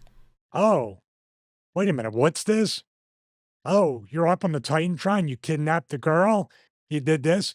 Oh, you deserve to get beat up. Oh my God, you had your ass handed to you. Oh, now you're going to do a bounty against Pitt." You know what I mean? I kept coming back. I was putting him over. Oh, you got choke slammed in the thumbtacks. You got black hold slammed in the thumbtacks. Wait a minute. This guy's crazier than all these people. Why is he acting like a normal?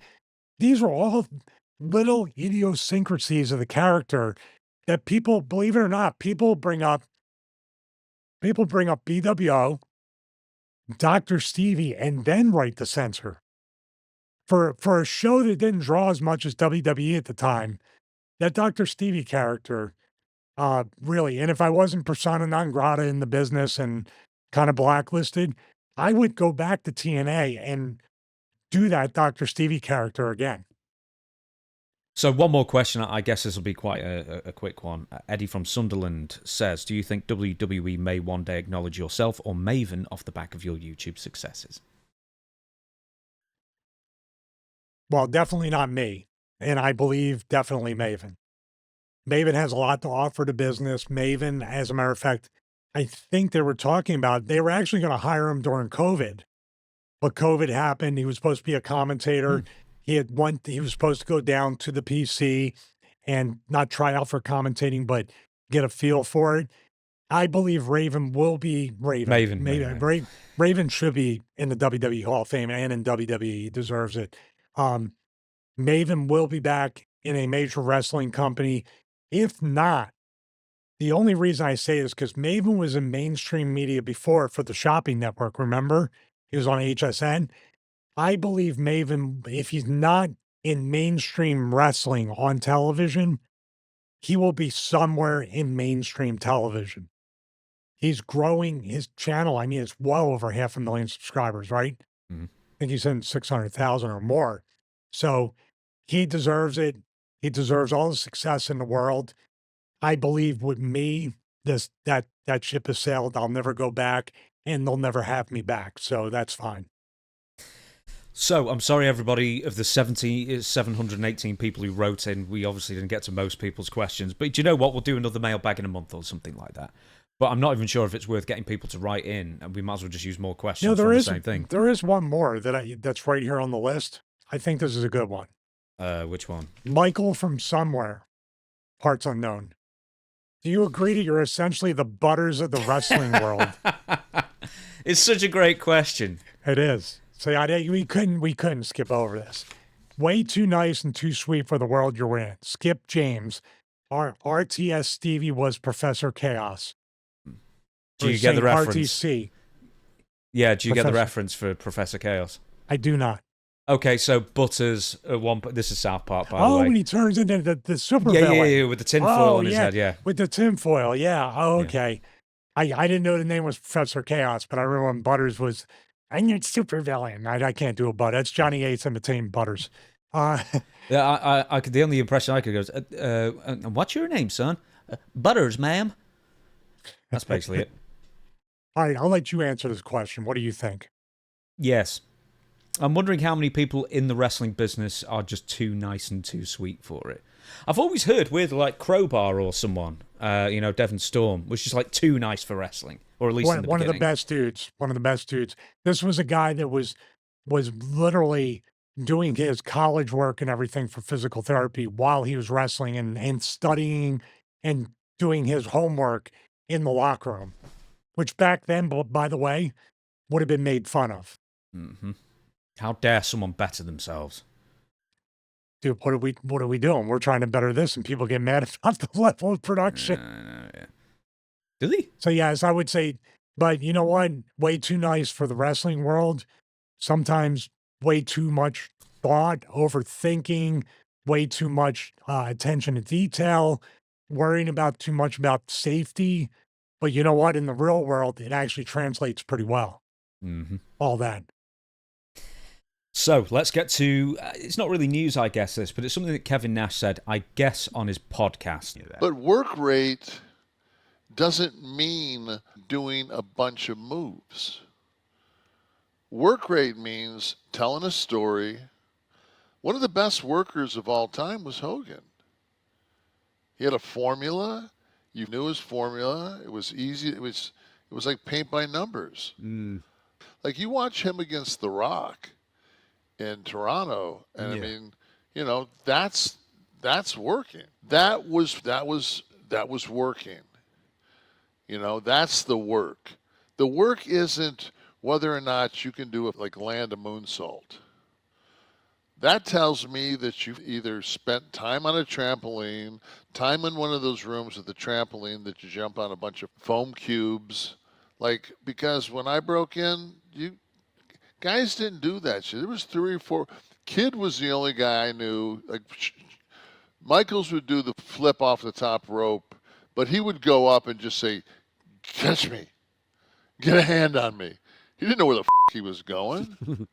So you had to kind of sell. And as he was in the air, you had to turn and kind of meet him to make it look like you. But this of it being a 6-man tag and a guy gets stopped and the other 4 guys are outside fighting and the guy ends up on the top rope and just happens to pirouette on top of the other 4 guys. Bye. Mm-hmm. I'm gone. So it's almost an argument of what work rate means, I guess. But, I mean, what do you think of Kevin Nash's comments, and what does work rate mean to you in sort of a dictionary definition? Well, I think he's 100% right in the vein that, what can you tell me?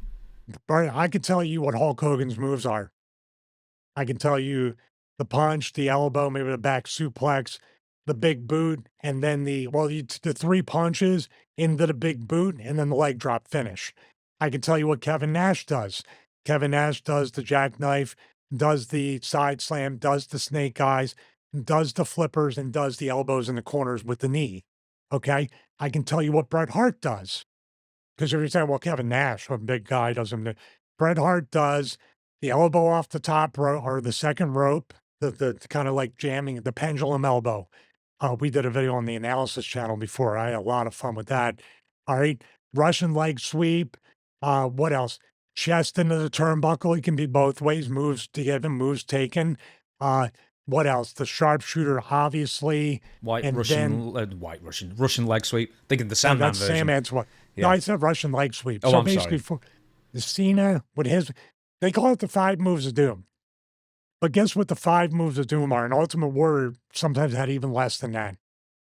You identify and they fit the character. Okay? Michaels would probably be criticized for doing too many high spots, but Michaels would always put it in the vein of his character getting caught with something, and then as a babyface, he would hit the moves. Ric Flair essentially almost did the same match. Ole Anderson complained about it in shoot interviews. But you identified a Ric Flair match, and you knew what to expect, and you knew what was exciting, and he would throw a little twist and a turn in there and develop the match and tease stuff. Kevin's absolutely right. In other words, Will Ospreay and Ricochet, we talked about them earlier in the show, or we talked about them on Patreon. They did the thing. What moves identified Will Ospreay as Will Ospreay? What moves identify Ricochet as Ricochet? All right, Ricochet does the shooting star press. Okay, that's the finish.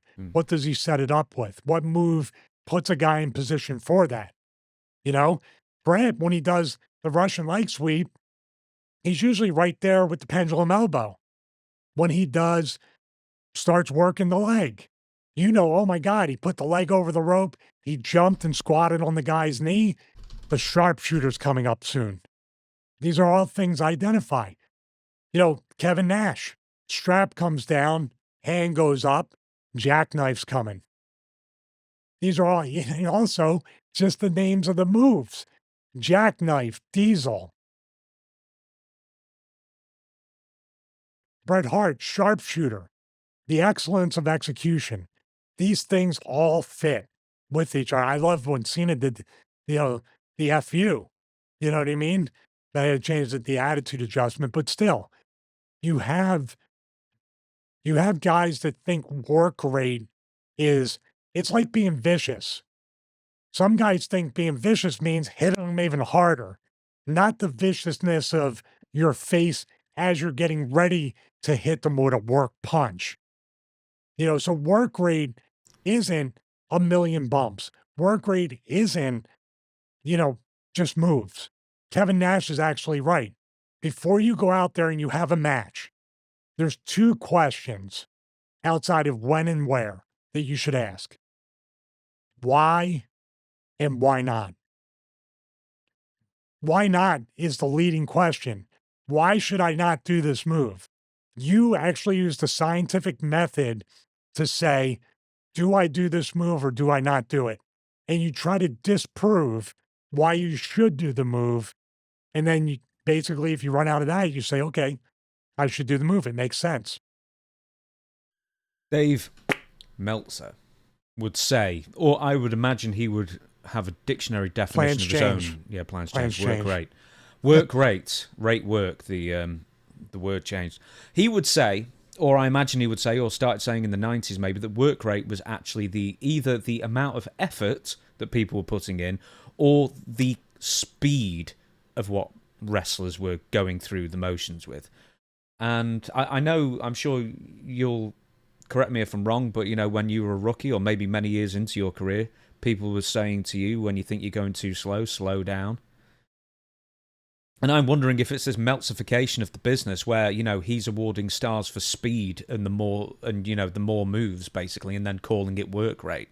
So I think there's almost like a workers version definition of what the word means, and then a non-workers definition of what work rate means.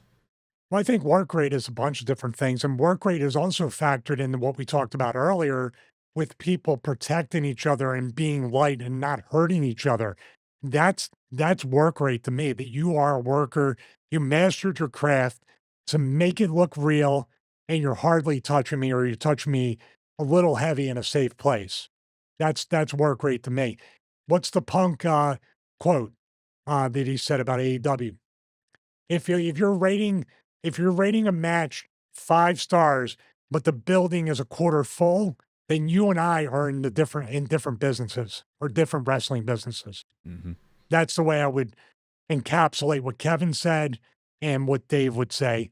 And Dave can have his opinion, but his opinion is really not fact when it comes to work rate. Because you tell me, is Ultimate Warrior versus Hulk Hogan, each with 3 to 5 moves that don't mean anything in general terms, their match, you're telling me, is not 5 stars because people still remember that match decades later. Rock versus Hogan, decades later. Rocky's only got technically 5, 6 moves.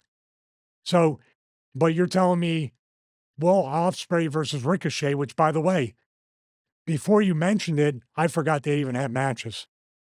You had to remind me. Mm-hmm. If you say the name Ultimate Warrior or Hulk Hogan, or dare I say, if you say the name Kevin Nash, I'm thinking match-wise, WrestleMania 11 versus Shawn Michaels. I'm thinking WrestleMania versus Taker. I'm thinking In Your House versus Shawn Michaels, where he took the Shawn's leg off to hit Shawn with. He made moments and memories. I of course, Hulk Hogan joining the NWO and trash being thrown in, and many, many moments that had nothing to do with the thing. Mm-hmm. Bret Hart's 5 Moves of Doom, which tvtropes.org have helpfully written out here, is the inverted atomic drop, Russian leg sweep, backbreaker, elbow drop from the second rope, Bret's rope, and the sharpshooter. And John Cena's is flying shoulder block, sit out hip toss, the proto bomb, which was apparently John Cena's old finisher, 5-knuckle shuffle, and the attitude adjustment, aka the FU. By the way, the STFU, I will still say, is the most clever name for a move in the world because he started with an STF and somehow put the acronym together. I love it. Genius. Too. Genius. And by the way, and it was awful when he did it, and it didn't matter. No. It's awful when he did it, and also the 5-knuckle shuffle it misses every time. But the fans react and know the attitude adjustment's coming. Mm-hmm. So technically with Dave, that wouldn't be Workrate because it's not a move where you're kicking someone's head off, but the fans are on their feet waiting for the next move, which is just basically a fireman's carry into a body slam. Okay, then, so we've got one what went wrong and one what went right. First off, what went wrong, and this is from WWE SmackDown last Friday when Nia Jax is doing a double banzai drop. And, I mean, it's... Stevie, take us through it. What went wrong?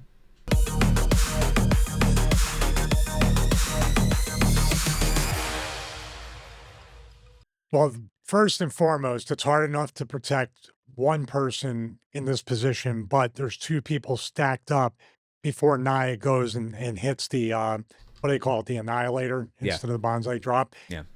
The thing here, I think what went wrong, and we'll play it through, right? And I'll be able to show you. Okay.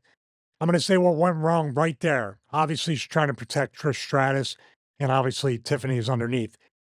Raven and I had done this spot a lot of times in the corner where Abyss would splash us, or there'd be a heavy move done where Raven would be whipped into the corner, turn, and have his chest sticking out towards the person who whipped him. I'd be whipped in and do a splash on Raven, have my back to Abyss, whoever's going to splash, but also be holding Raven's head and have my head to the side. In other words, Trish laying back to chest on Tiffany Stratton, I think Trish should have been dragged over to be face down and have her head like ear to ear with Tiffany here, and then she can protect, and then Nia can come down a little bit heavier on Trish's back down here without worrying about, her sternum, her stomach, her boobs, any of that stuff. Does that make sense? Mm-hmm. So Trish should have been flipped over to be face down, and her head should have been off to the side here from Tiffany, and then just kind of gripping her, or have it to where she's kind of down on her forearms like that.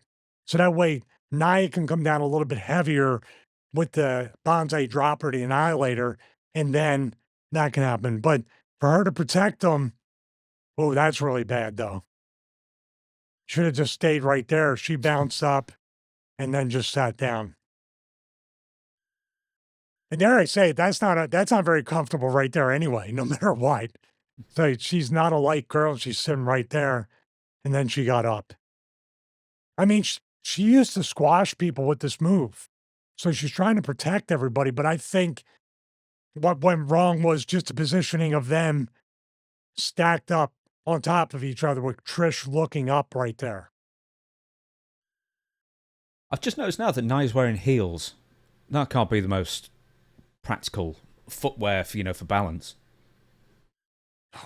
That's an excellent point. Why is she wearing heels? She's already like 6'1", right? She's not a short girl. And these two are shorter, so she's going to look taller no matter what. That is a pretty dangerous thing to wear heels like that into the ring.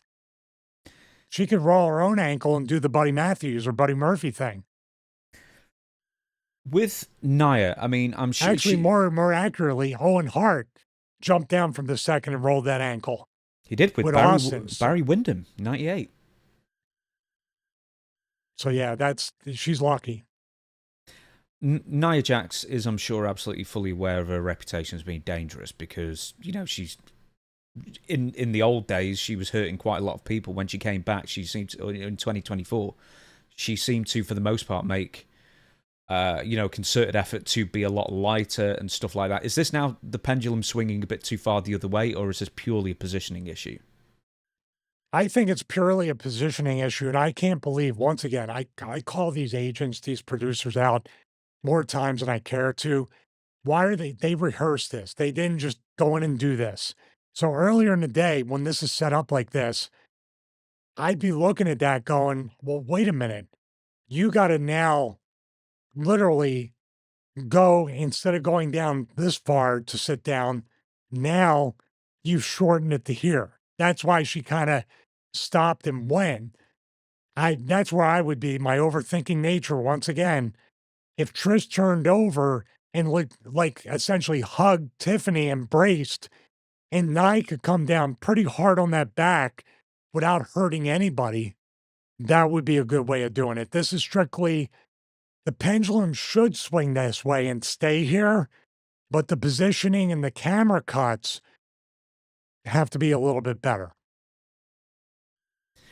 Do you think it's I'm going to say an issue, but do you think Trish being one of the two that Nia is squashing, do you think that makes her want to be extra safe? Just because Trish is a legend and, I'm sure Nia grew up watching Trish.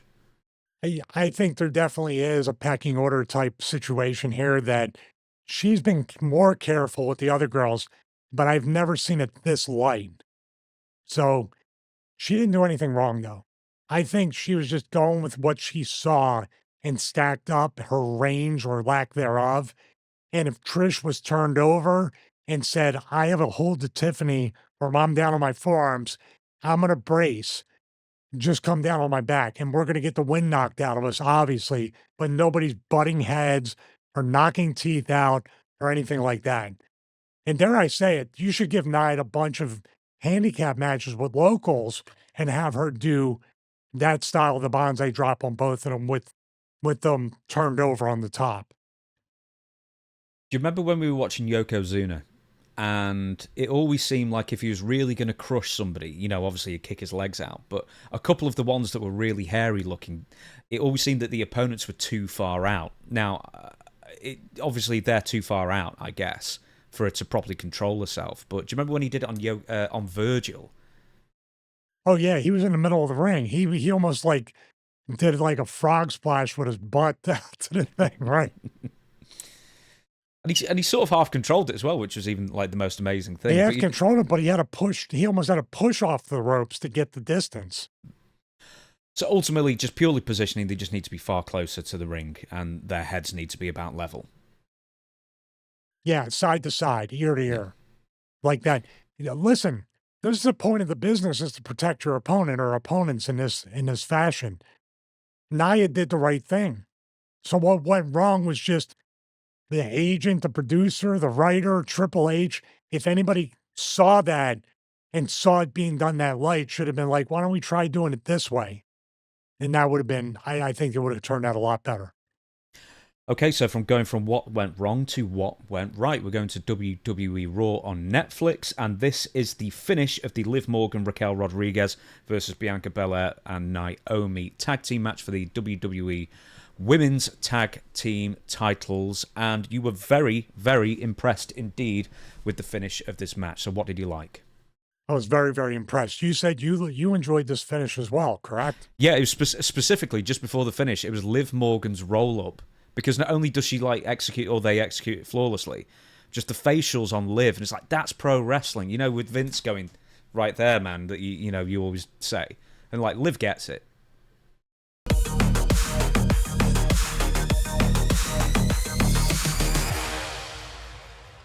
Well, there was plenty to like about this match, and this finish especially, and we'll get to it, is something that I need to see and the fans need to see a lot more often when it comes to heel wrestlers, whether it be singles or tag team, how they win the match. I'll get to that, but we're going to play it right here.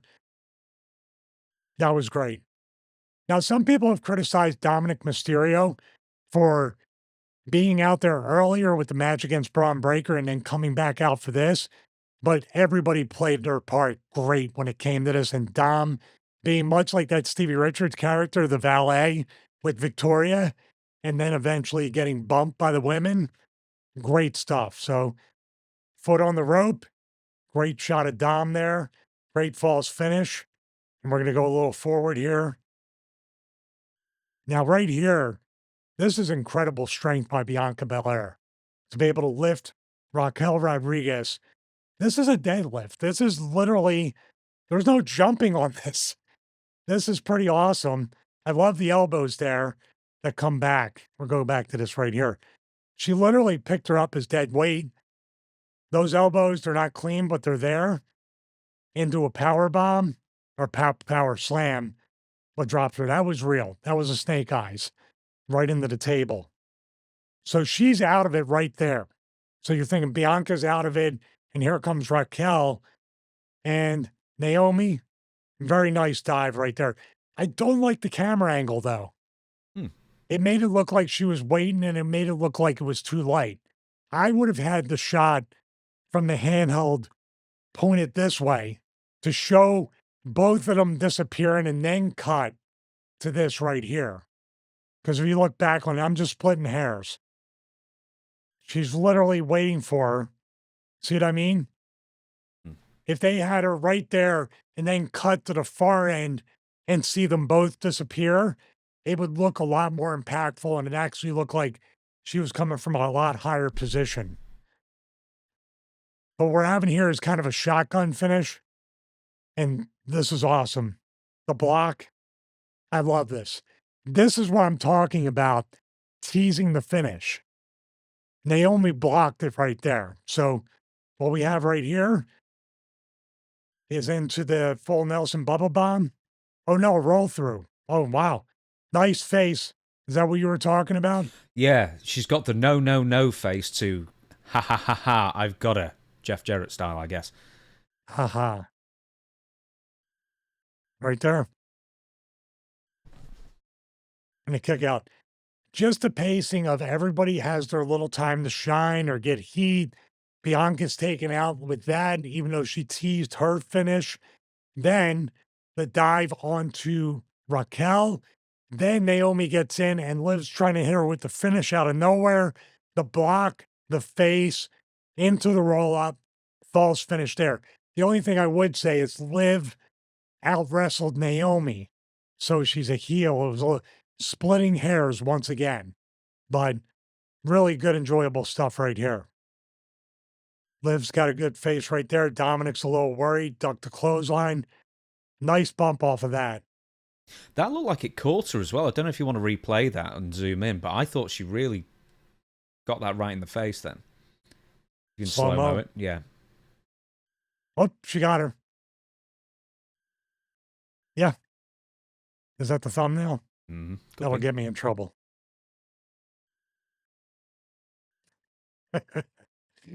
Oh, man. All right, that there. And then I love it. Dom comes back up. Dom gets bumped and comes into the ring, distracting the ref. Dude. No, didn't expose the referee, didn't make the referee look like crap, didn't make the referee look stupid. Dom got bumped into the ring off of a kick, and he's trying to get out, but he's selling. Look at this. Nice. Blocked right there. Now, this is awesome. Referee's with him, not taking too much time. This seems like it might be happening a little bit too quick, but I like the pacing. Pulls her up. Boom, right into the post. You can't, you know what I mean? That's just good stuff right there. Setting her up, a little bit of a struggle. Boom. Now, the only thing that would make it better, but they won't do it, is if Finn Balor came out and he was the one that rammed her head into the post. We can't have that, obviously, for obvious reasons. But you have that girl by the hair, you're in control. She just throws you into the post. Out of nowhere, you know what I mean? It's not like getting hangmaned where she did that. But here we go right here. She rolls back in. This is the best part of the match.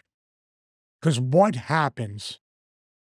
You have the turn, you have the ram or the heel cheats, knocks the babyface out. The babyface got her head rammed into the post. What would they normally do, James? Tell me. Go on. Liv would have picked her up and hit her with the finish, even though she was knocked out already. That doesn't happen. This is the what went right here. 1, 2, 3. The heels cheated. The post meant something. The heel crawled over while still selling, which took a real face shot with the butt. The heel crawls over, covers off of the other heel's move. 1, 2, 3, wins the tag titles. That's the most amount of heat, although the fans cheered. That was the most amount of heat right there. What happens now? The heel hits the heel in a tag team, the other heel, say Raquel, bounces her off the post. She bumps. She's out. She's not getting up. Normally, Liv or somebody else would make her get up to her feet or pick her up, put her on the ropes, and hit her with the Oblivion, right? Mm-hmm. This is what needs to happen more. Capitalize on the cheating, crawl over, cover, get the pin. That's why everything else was done really well. This is the difference that I don't see a whole lot of, that you got to pick them up and hit them with my finish and then cover. No, this right here is the way it should be done. When you said, I came up with an idea, when you said, the Naomi's head into the post, do you know what would make it better? And I thought you were going to say, and maybe it is a good idea now, that the LED screen on that post either has a crack effect on it or goes out. They've done that glitching. Remember when people have taken the post? They've done a little glitch. Oh, yeah. They've done it when they've rammed into there, rammed into the ring apron. Like when one of the Viking Raiders did the thing, it went to bars and tone and little glitches and stuff. Oh, yeah. They've done it. But you're right. That would have made it better. The other thing that I have seen people complain about was, if you scrub to the very beginning of the video, is the referee was in the right position to see Dominic put the leg on. Yep, he saw him. The referee needed to be here with basically his blind shoulder to Dominic here. So his head should have been right here and his feet. That's a hell of a stick figure. What is that? What in the world is that? Is that a nose or a frown?